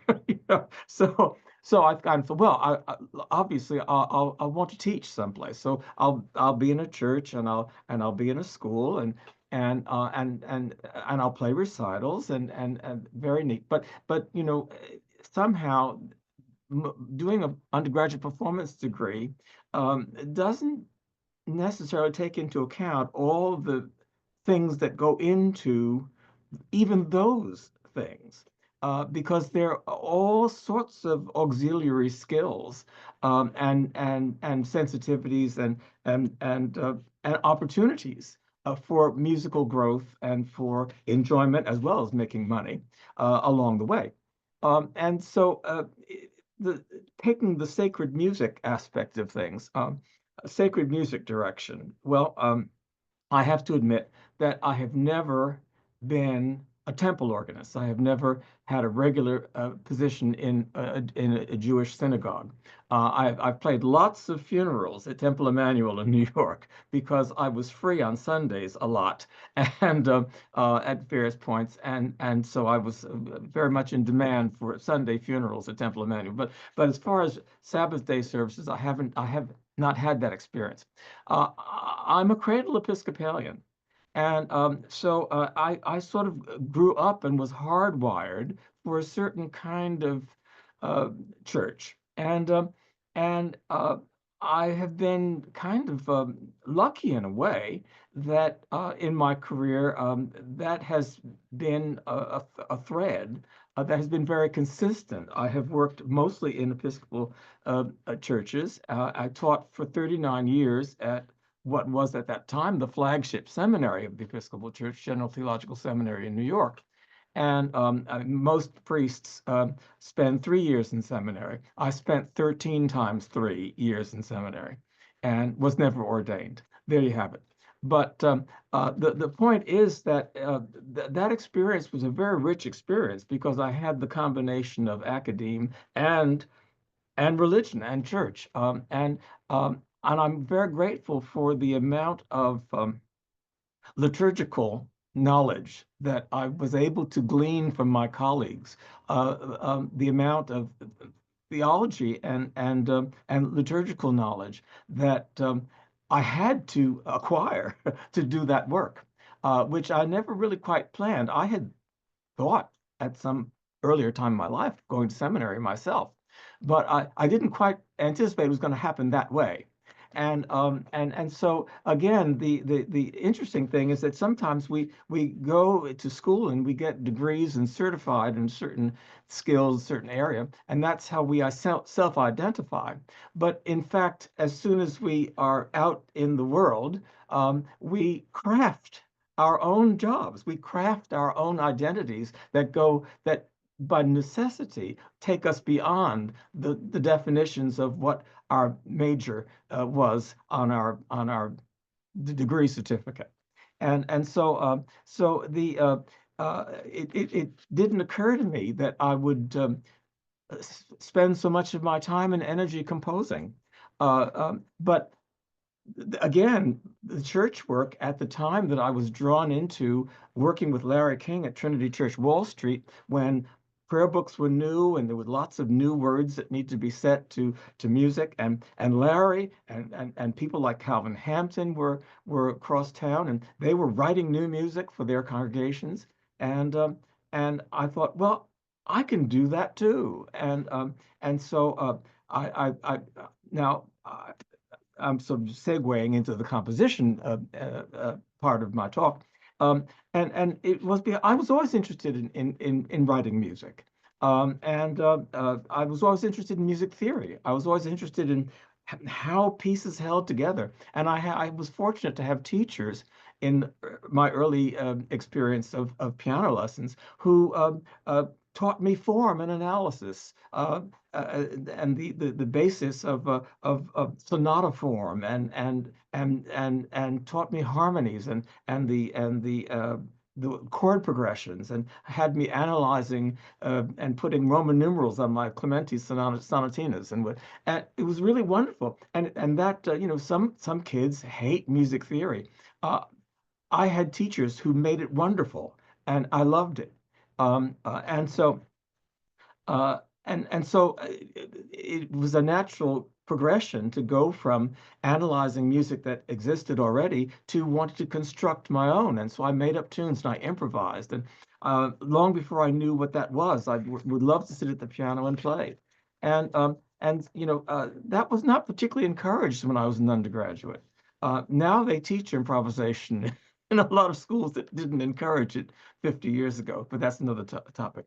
At any rate, I've always thought of composition as like the final frontier of musicianship. That, what we learn so much about music from the music that we play. every piece of music we play or hear teaches us something about the art form. And at some point, many of us find that we want to give back, and we have ideas of our own. And there are three principal reasons for composing. One is creativity. One has ideas that one wishes to write down. One is need. There's a need for a particular kind of piece that doesn't exist, and so one has to produce it. And the third is commissions. Somebody asks you to write something, and usually one doesn't get commissioned until one has already demonstrated one can compose. So, but one of the greatest honors in the world, I think, is to be asked to write a piece of music, to be entrusted with the creation of a new piece of art. There's already so much music in the world, and if no new music were ever created, we'd still have plenty.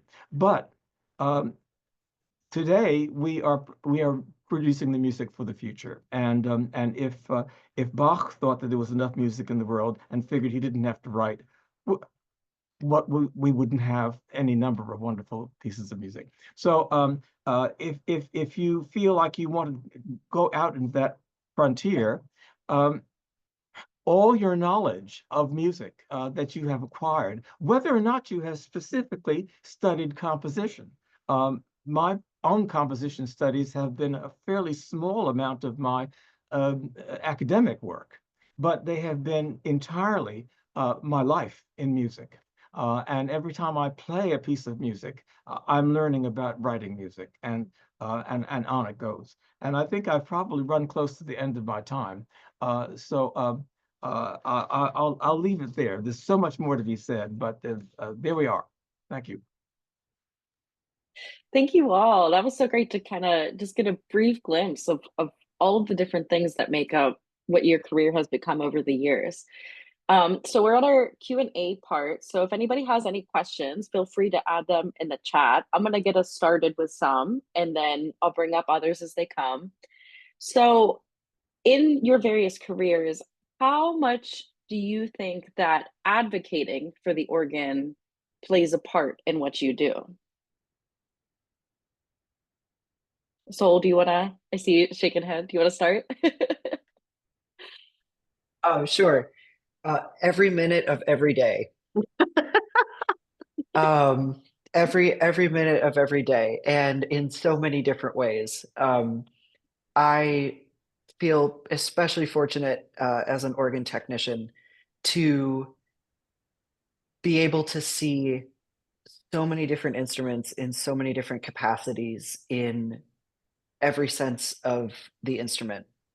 And in, I'd say probably the majority of our clients, the organists are part-time musicians of some aspect in a variety of backgrounds. Some of our service clients have had no previous experience with the pipe organ, and they just kind of are at the neighborhood church and are like, here's an organ, good luck. Some people have come to it in other ways. Some people have degrees in organ, and it's all across the board. But advocating for the instrument, not just in terms of here's how much money you should budget for, maintenance purposes, but also in terms of saying here's what the instrument can do, and here is what you can do with the instrument, and here's how you can involve this instrument in your local community as much as possible. So yeah, I'd say basically every minute of every day. Faith, I saw that you unmuted too. Well, yeah, I'm advocating, I guess, quite a bit, even on the ski lift, on the chairlift. I start talking about organ music, and people probably avoid sitting with me. But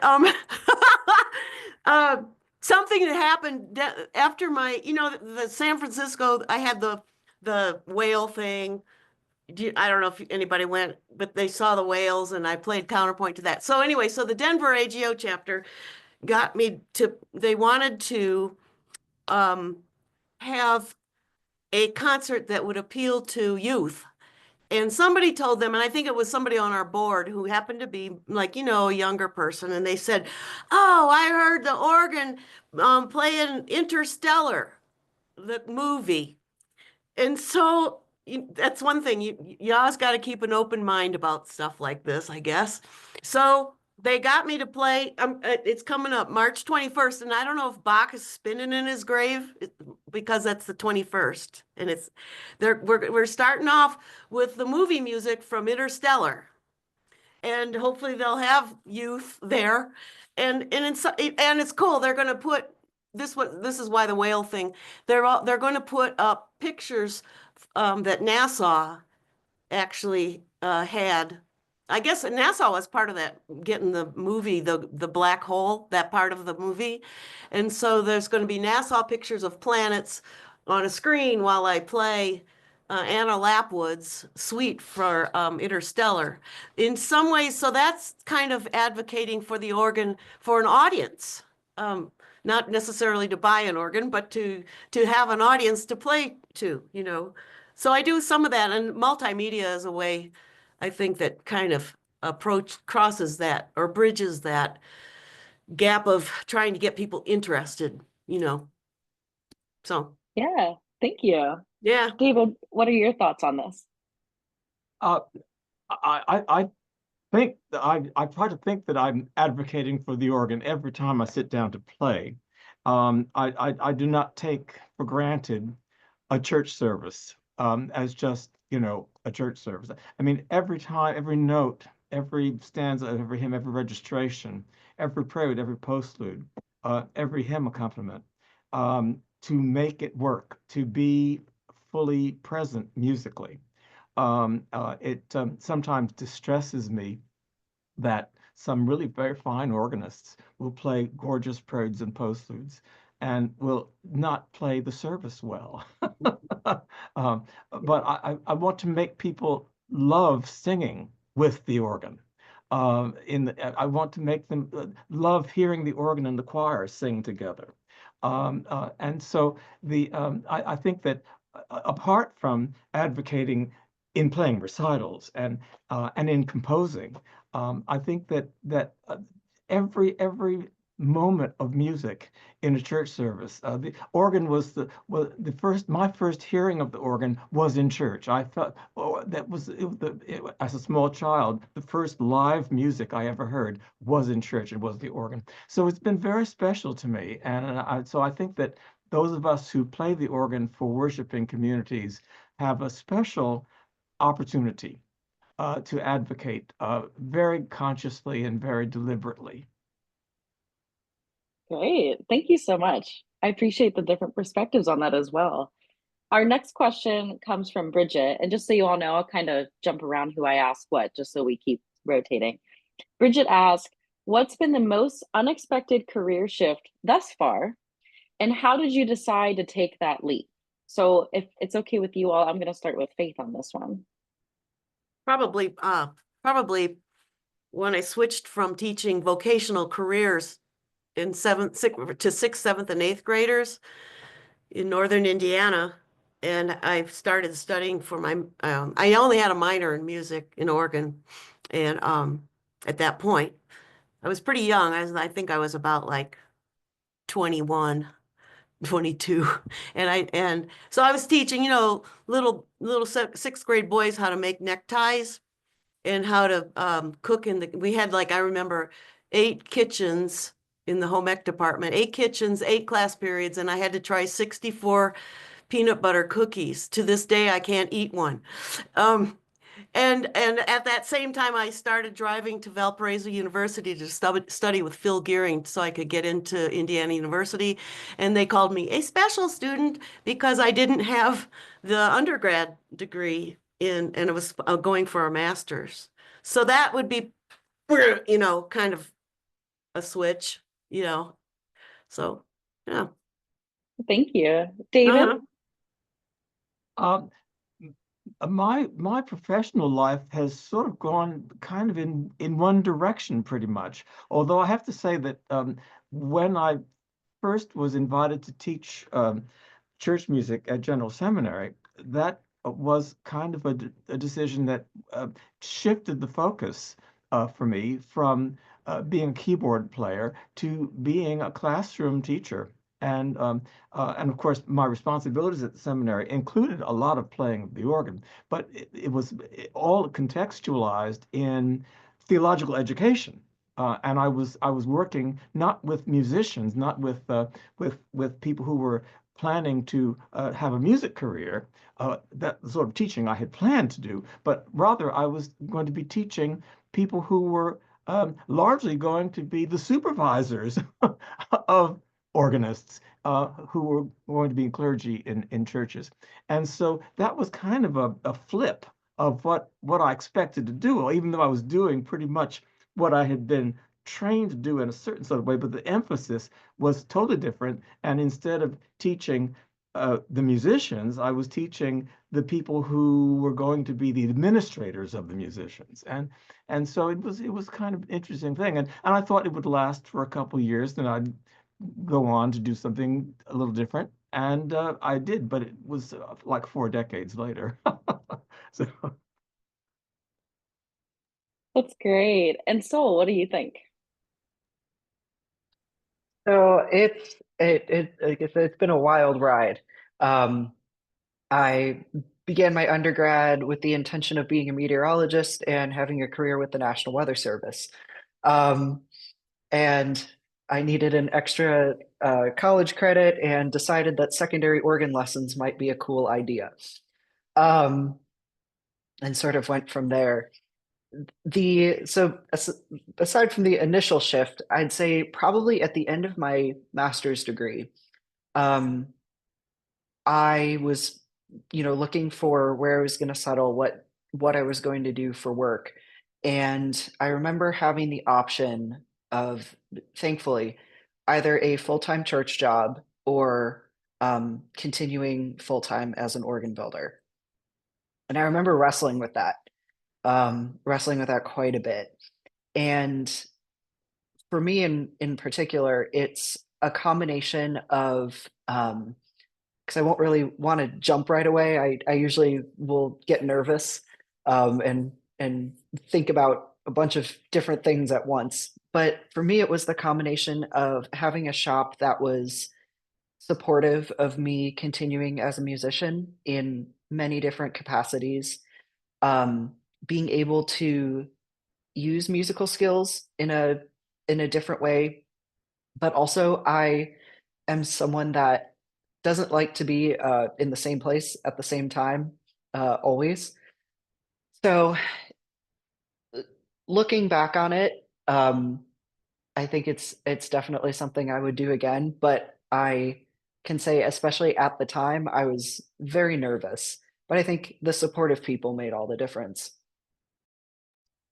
Thank you all. And I very much relate to this. I know I'm the newly appointed director of education for AGO, but when I started, I was a music therapist and pianist. Did not do anything with organ, said I was never, ever, ever going to teach. That is words that I later changed. So I very much relate to what you're all saying. It's amazing what comes up as life goes on. We have another question here, which is for Michael. What are jobs related to organ and music that are good paying? How do you sustain yourself? Want to start with Sol again? It says me who's looking at the tax forms that are on my table that still need to be completed. A lot of it, I think, depends on what your needs are and what your living needs are.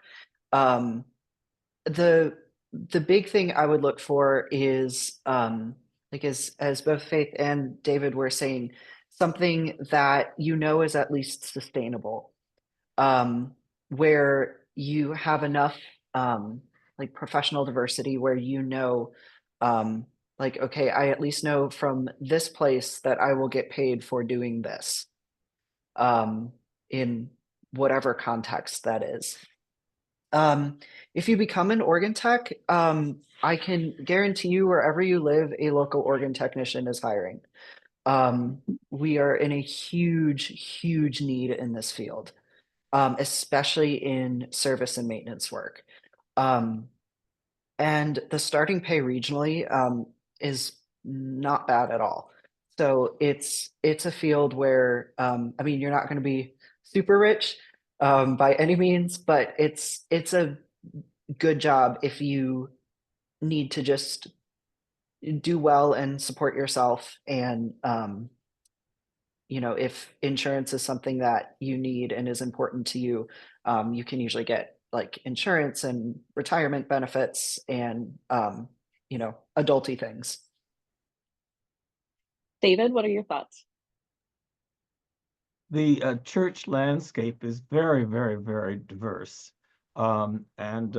The number of full-time church positions probably has decreased in recent years, which I think is the reason why I think we have all sort of urged you to be to have multi skills. And to be enterprising about using them, because to some degree, I mean, I know some folks have church positions where they are also parish administrator, and they work in the same place, but they do more than one job, and some of the job may not be musical at all. Sometimes it's related. For example, if you are the person who actually does the bulletin, if it happens to have music in it, that's a kind of a helpful thing, because then the music will be right in the bulletin.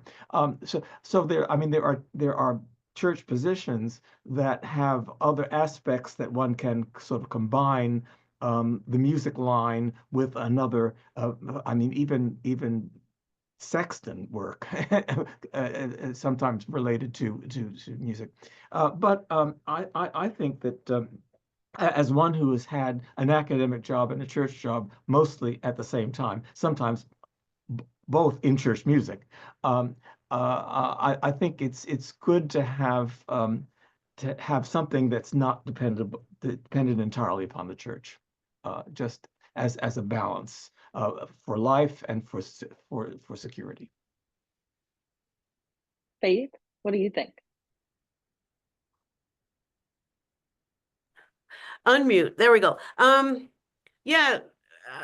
Luckily, like Collingwood Presbyterian, you know, at the time it was pretty, even though the congregation had diminished somewhat, it was, you know, pretty good paying with benefits and the 501ks and all that, and it was quite nice. And academia too.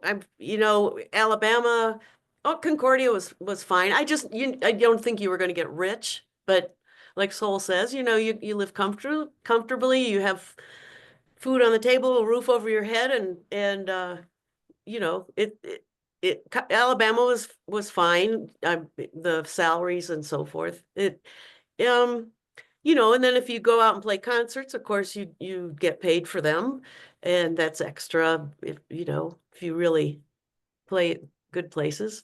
You know, I don't know. It's just the diversity that you have to have. There's always seems to be there's something coming in, and it makes life, you know, comfortable anyway. Great. We have some individual questions here. I'll start with David's question from Adam. Do you have any suggestions for someone who wants to try their hand at as being a composer, at composing? Well, I think that, you know, composing is one of those things that one to some extent learns by doing, but also having some, I suppose, mentor certainly helps. It's sometimes the mentor might not necessarily be a person who themselves is a composer, but a musician to critique your work.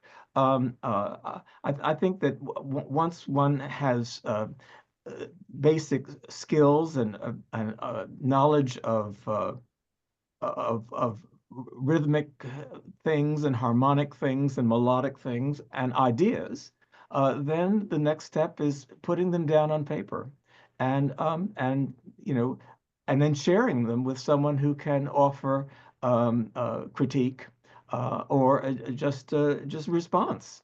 I think one could seek out, however, a teacher to be a guide through that process. I have a student right now who is trying his hand at composition, and I'm trying to sort of guide him along the way in terms of where I think there are particular things he should be thinking about, or that he could be incorporating in his thinking as he writes music.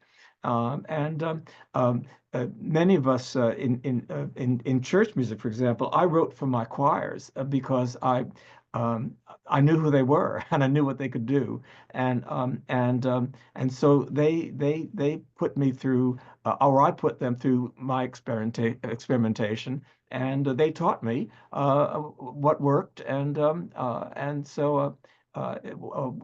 Church musicians oftentimes have that opportunity to try things and take advantage of that. Take the leap. Well, thank you all. We're just about out of time here, and I see we have some other questions. So you feel free to reach out. We can connect you with anyone on the panel here if you have specific questions for them.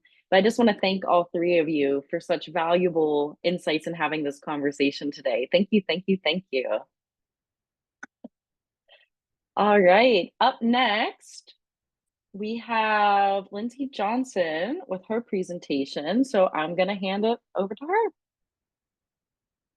Thank you, Michelle. Hi, everyone. So glad to be here.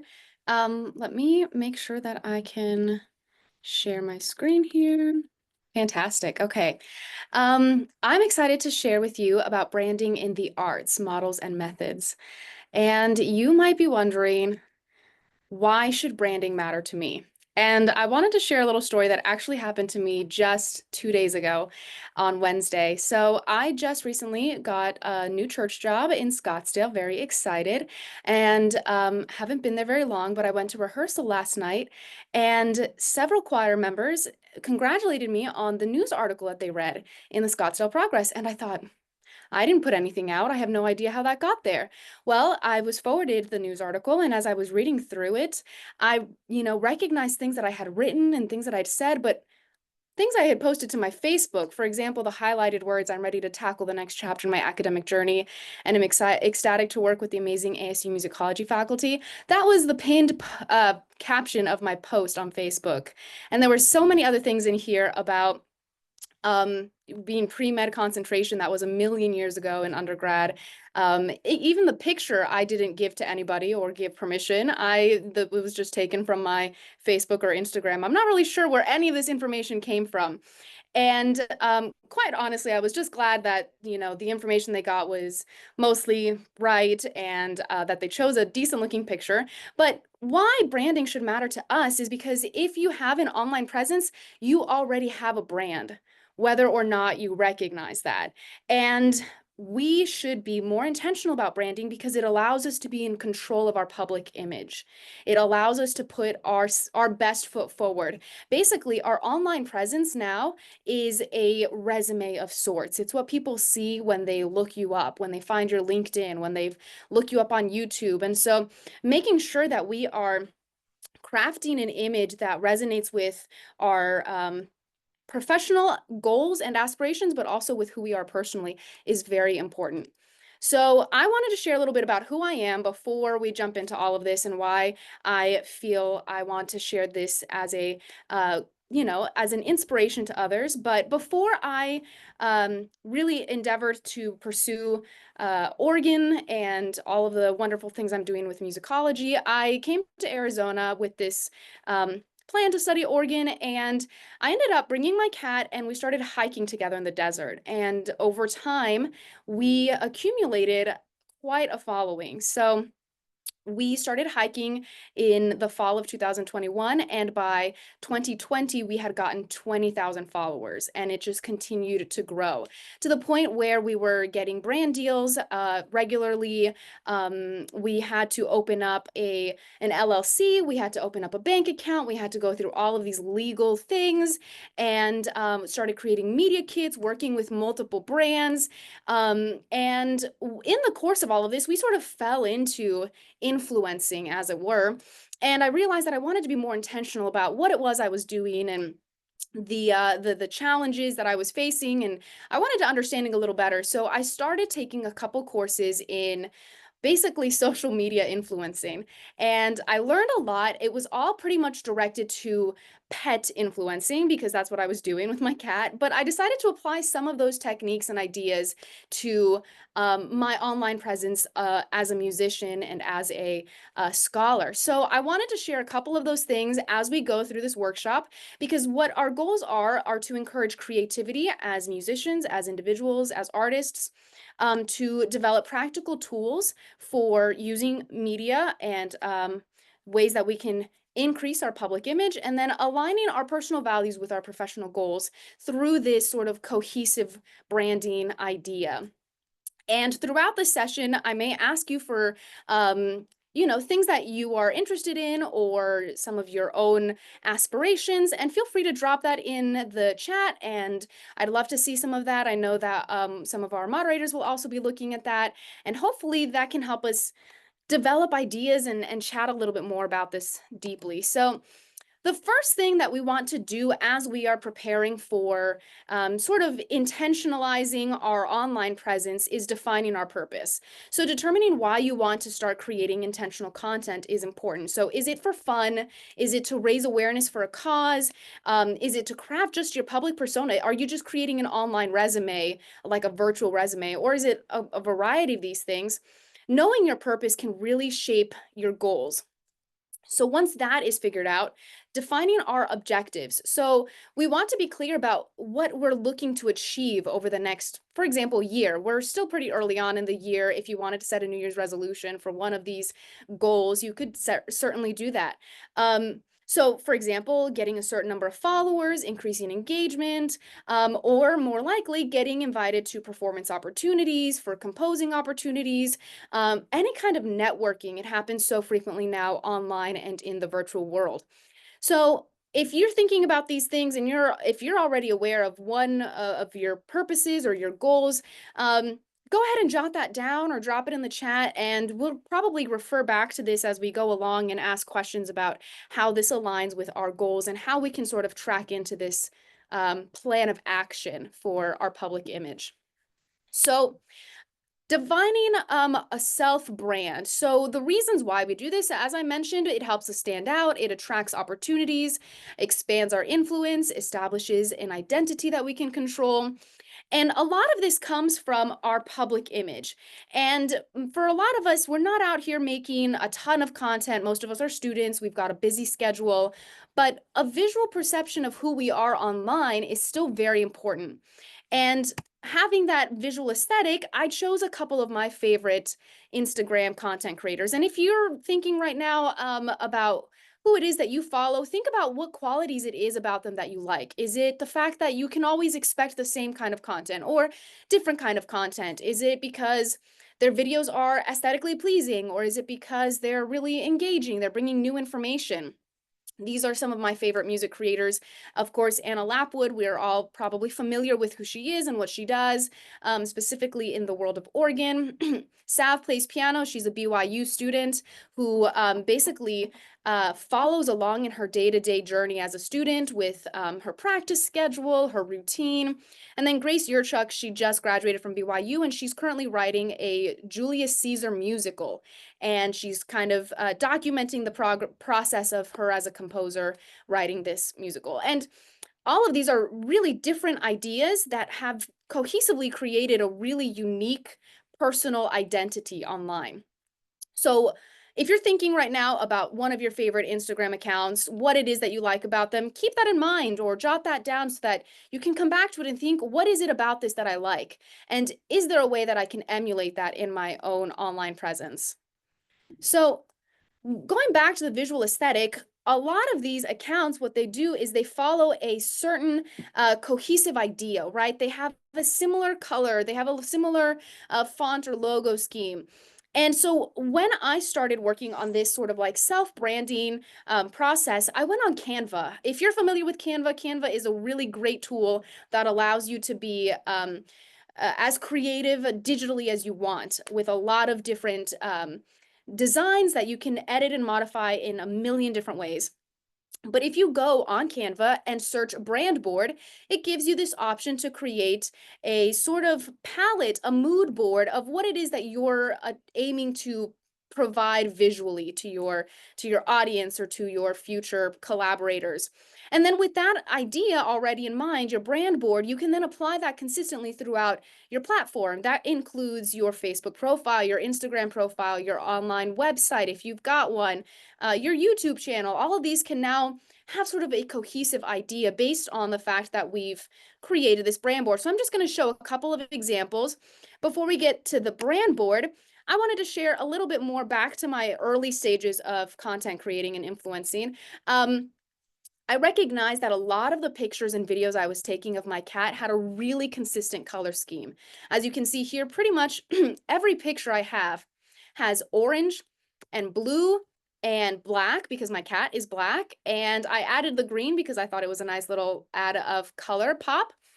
And so with this color palette, I pretty much used it as the tools for our logo and for all of the other things that we sort of created as our cohesive image online. And if you're thinking this is crazy, that's only because you take these kinds of pictures or you lived somewhere where there was a lot of orange, like the desert of Arizona, which is true, I will say. Where I lived had a big part to play in the color scheme here. Looking at Anna Lapwood, for example, if you look at the color scheme of the majority of her pictures, she frequently has a set of colors that we kind of associate with Royal Albert Hall or with her own public TikTok performances because of the way that the lights are changing in the room, or because of her headshots, or because of her outfit with the sparkles and the red. And so it's very possible to create this cohesive idea just based on your pictures. So when I started working on this, I created it for myself and I thought this is great. And I asked a couple of my friends if I could do something similar for them as I practiced, as I worked on this. And I went on Canva and found the brand boards and invited a few friends of mine to submit their own pictures and their own sort of ideas for what they wanted their own brand to look like. And this is what I came up with. So you may recognize a few people on here, but what I did was I got a couple of pictures, I dropped them in, and Canva actually creates a color palette based on the colors that they're finding in your pictures. And so that made it really easy to then create schemes that fit with their online picture presence that was already in place. And so I kind of retroactively created their brand boards based on what they were already doing and sharing. But now they had this sort of idea of what their identity should look like or what it was in line with for their own online presence. And so from the brand boards, they then also got their fonts, they got their logos, and they were able to incorporate that on a large scale of content creating, not just their website or their logo or their signature, but across the board. And that was a really impressive start to thinking about a personal brand and what it means to be an independent creative with an identity online. So as I continued working in this sort of like area, trying to figure out what I was doing, in one of my seminars that I attended, the leader really emphasized choosing a niche. And you might think the organ is already niche enough, but you know what? That in itself may be the problem. It might be so niche that the broader community of the world, for example, doesn't quite understand who and what we are and what it is that we do. So a lot of musicians, a lot of organists have found ways to expand the niche ever so slightly to create a broader audience. Some of these examples include, well, the general music niche with an angle, for example, being a concert pianist with humor or a church organist that travels, and that's sort of like your angle. Debunking the misconceptions of the organ. And if you do that consistently enough, people will know that that's what you're putting out into the world. You could be more specialized. For example, these artists, they primarily do the same kind of content over and over. For Millette Mezzo, she does silly songs in opera style constantly. Groove by Grace does Christian jazz covers. And so they have a pattern that represents their specialized niche. Other styles that you could go into are lifestyle music niche, where you talk about what it is to be a music student in your day-to-day life, or a piano teacher who is also a stay-at-home mom. All of these are ways that you can incorporate your daily life into your online presence. Other options are your instrument accounts, where you focus in on the instrument that you are experiencing or working on. A lot of these things have to do with what you do on a day-to-day basis. And it's important to think about that, because consistent posting and consistent content creating is what makes a cohesive process where people know what to expect. When I was in undergrad, I traveled, I did a semester abroad, and I thought I'm going to be a travel influencer. And I did. I spent that whole summer taking great pictures, and I had a blog. I stayed the semester, and then I got home and didn't travel anymore. I mean, I traveled, but not as regularly as I had been traveling. And so what happened to my content? It basically disappeared. There was just not a way for me to keep up the amount of production for my content as what I needed to be doing for the output. So finding something that doesn't take you out of your routine, but enhances your routine, can really be helpful in choosing that niche. So keeping that in mind as we're looking ahead, once we've selected our niche, so if, for example, you wanted to do something very specialized, and in my case, I like to do a lot of things that focus on organology and the instruments and how they're designed and built. We then can talk about what it looks like on our account. And I noticed that over time, I was posting in these specific areas. I was posting about organology, but my personal life also kind of was included there. Every time I went to conferences, I was posting, or my stuff as a professor, I was posting about class or assignments that I was doing. And I recognized that there are actually themes that sort of intersperse throughout my platform. And in one of my sessions, I learned more about content pillars. So content pillars are this idea of having a foundational theme of categories that you center your content on.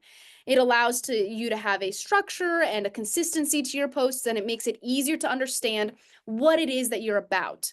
And when I did a little bit of digging, I found that Instagram actually outlines 3 types of content pillars that are really effective. And that is educate, entertain, and inspire. So for example, education is about sharing knowledge and about things that you do specifically, sharing information, how to be effective performers, how to provide tips on practice or other exercises. Entertainment is probably the most common type of content, where you're there to provide amusement or a humorous skit, something that is funny and interesting and lighthearted. And then the last one is to inspire.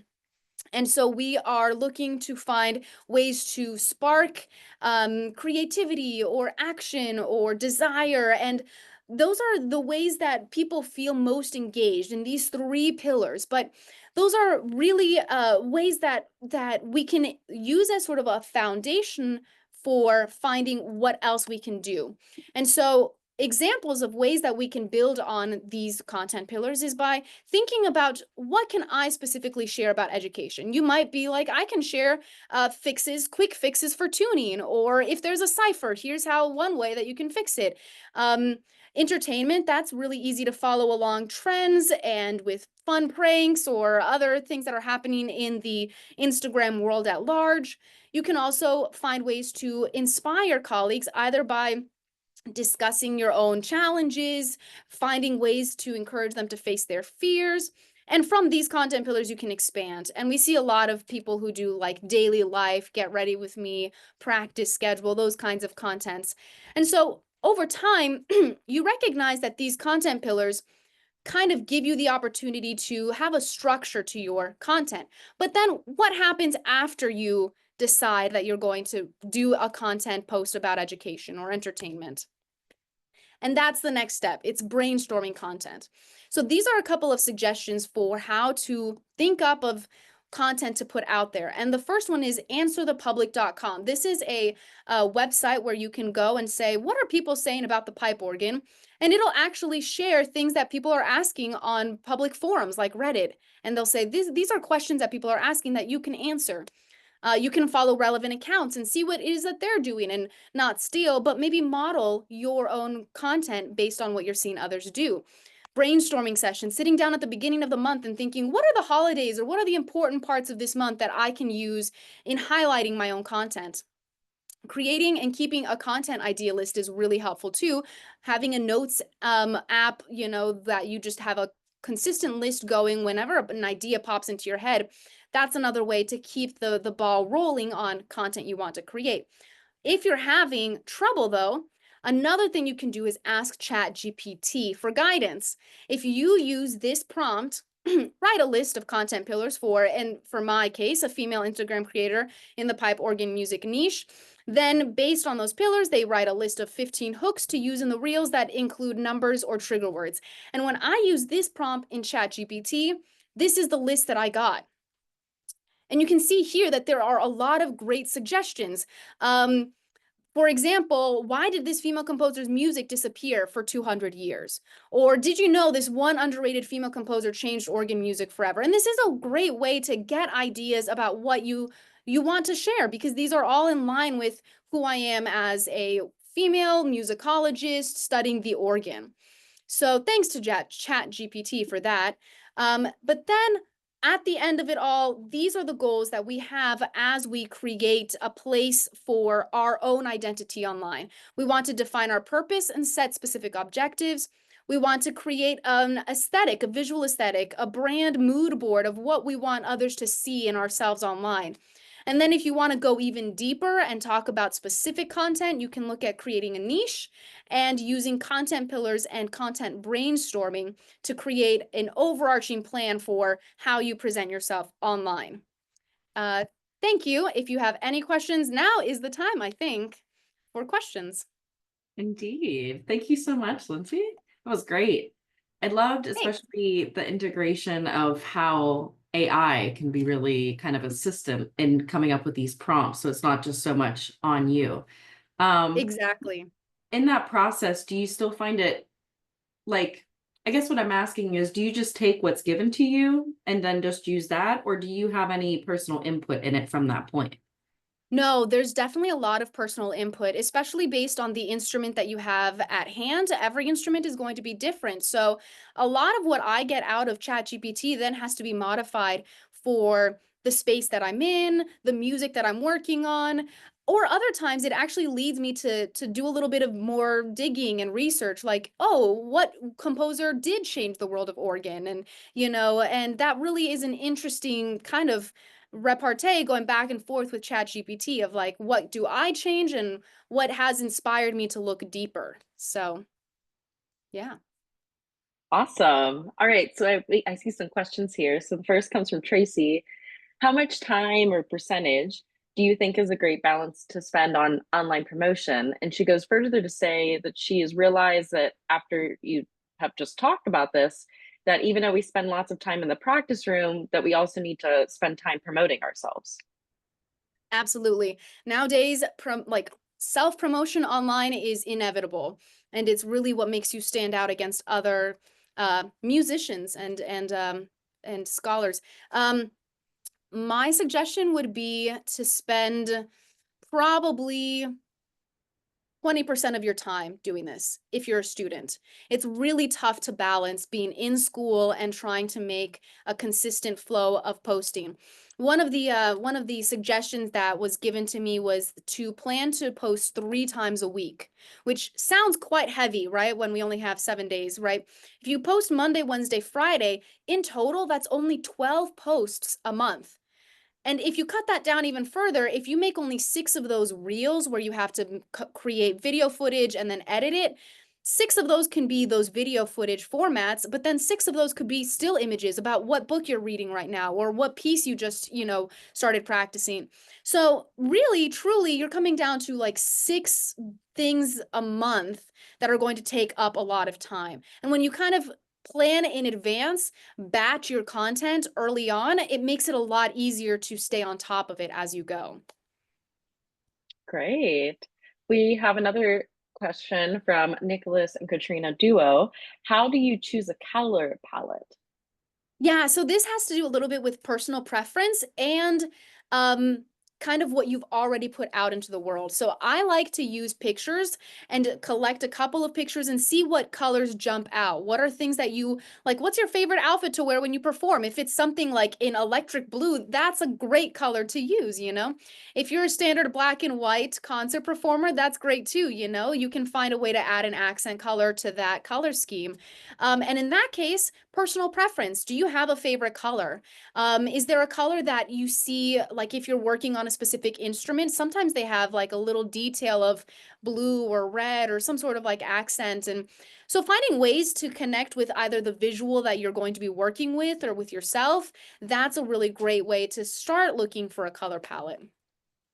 Great. Thanks for that assistance there. We have another question from the duo is, do you think that it's necessary to create separate social media accounts for professional versus personal? For me, I have separate social media accounts for everything. I have so many, it's ridiculous. Don't have as many as I do. But what I found was that I wanted to create distance so that my friends and family who really did not sign on to be bombarded with my organ content didn't have to be exposed to it, you know. If they chose to follow it after I started promoting myself in my professional account, that was their choice. But it's sort of like hijacking followers if you've already got an account that has your family and friends and grandma and grandpa. I don't know. It just, for me, I wanted to create a little bit of distance and start fresh, get a new idea out there. Great. I have a follow-up question too. So I know that we're talking a lot about organ-specific materials and things that relate to that. Do you think that when you're kind of planning these things out, how do you deal with if your organ schedule is kind of messed up? If all of a sudden, you have this type of event going on, how do you kind of plan around that? Sure, that's a great question because we're so busy. There's all these different kinds of schedules that pop up and maybe change what we were planning on doing. I think that there's always a way to actually create content without having to be at the organ, whether it's doing a narrative about what just happened to you or showing off a piece of music that you have readily accessible, but you're in some like practice room or in an office. Doing a funny skit, those tend to be really off the instrument, right? That tends to be a little bit, talking more about like the experiences of being a student. That's a really common trend right now about like there's this funny one that's going around about music theory being just a theory, that kind of a thing. So I think there are really good ways to find connection points away from the instrument that doesn't interfere with your practice time, especially when you like have to watch how much you're practicing and you can't really share that time with content creating. I find that's a really big issue for students. That also allows you to connect with the broader musical world. I think that a lot of other music students are willing to engage with our own accounts, but maybe feel a little bit isolated if we only post about the organ or only post in the same style and way. So finding ways to be a little bit more variable and give variety, I think, is important. Cool. Another question here from Tracy. How do you deal with negative comments? And have you had one Yeah, or that's a great multiple? question. So I have had several on my cat's account, actually a ton. Just because of the amount of following that we have, there are always going to be haters out there, people that tell me that I should get a dog instead of having a cat that goes hiking, that kind of stuff. For a while, so initially I wanted to respond to all of the comments, not worth it. Don't waste your time. Number two, I was like, I'm deleting these because I don't want them to like interfere with my emotional state. Eventually I've settled on just letting them exist there because what happens is I find that a lot of people will want to come to my aid and my rescue. And so they'll comment back to the person who left a negative comment, and then they'll comment back. And it actually is beneficial to you because it's generating engagement. If people are interacting, even if it's negative comments, the algorithm doesn't read negativity. The algorithm just reads that there are comments on this post. Therefore, this post needs to be pushed to the top of everybody's feed. So I just leave them there and just for my sake, log off for a little bit and then come back and life is good again, you know? But yeah, finding a way to distance yourself from those comments is important for sure. Thank you. Thank you so much for sharing that. Yeah. I don't see any other questions for right now. So I just want to say thank you for presenting this on behalf of everyone at this conference. And if anybody wants to reach out to Lindsay, we can get your information to her if you have any questions about that. And thank you once again. Yeah, my pleasure. Thank you, everyone. All right, so now we come to our networking opportunity. So I'm gonna share a couple things about some upcoming events, and then we will have 2 breakout rooms that you can join. One will be for icebreakers, and the other one will be some music talk. So you'll have a choice of which one to join. But before we do that, I just want to mention again about some upcoming AGOYO events that you'll see. You have our 2 conventions that are coming up at Fort Worth and Phoenix, where we'll have AGOYO reception where you can come get free food and you get to network with each other. We have 4 upcoming POEs, one of those being a POE-A, which is for advanced. So if you're a little bit more of an experienced player, those will be coming up this summer. So you can check out the AGO website for that. You can also check out, there's some different, if you are a member of AGO, there's some different discounts that you can get. So definitely check those out because that can save you a little bit of money on things, which I know especially as we're getting started in our careers and we're in school and we're moving around, that can be of a big assistance. And definitely check out some of our competitions and scholarships that we have. We have ones that are specifically aimed at young organists and some general ones. Any of those you're free to, if you can do any of the qualifications that are on it, you're good to go for it. So always check those out. Make sure you're applying to those. I'm going to now, we're going to have a little bit of a raffle for anybody who's registered for this conference. We're going to offer a free year of membership for you. So I am going to share my screen here with you all so we can see our raffle. Here we are. So this just has everybody who's in the conference. So we're going to spin this and see who gets a free year of membership.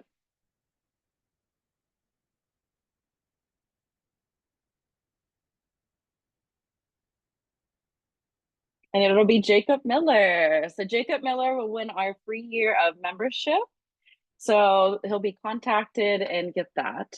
If you aren't a member, highly encourage you to become one. There's lots of great benefits that come with that, lots of opportunities to network, also to be a part of different committees like the AGOYO committee. And now we're going to separate now into our 2 breakout rooms. So feel free to join either or bounce between each. Those will be open for about 20 minutes here, and then we'll wrap up our conference.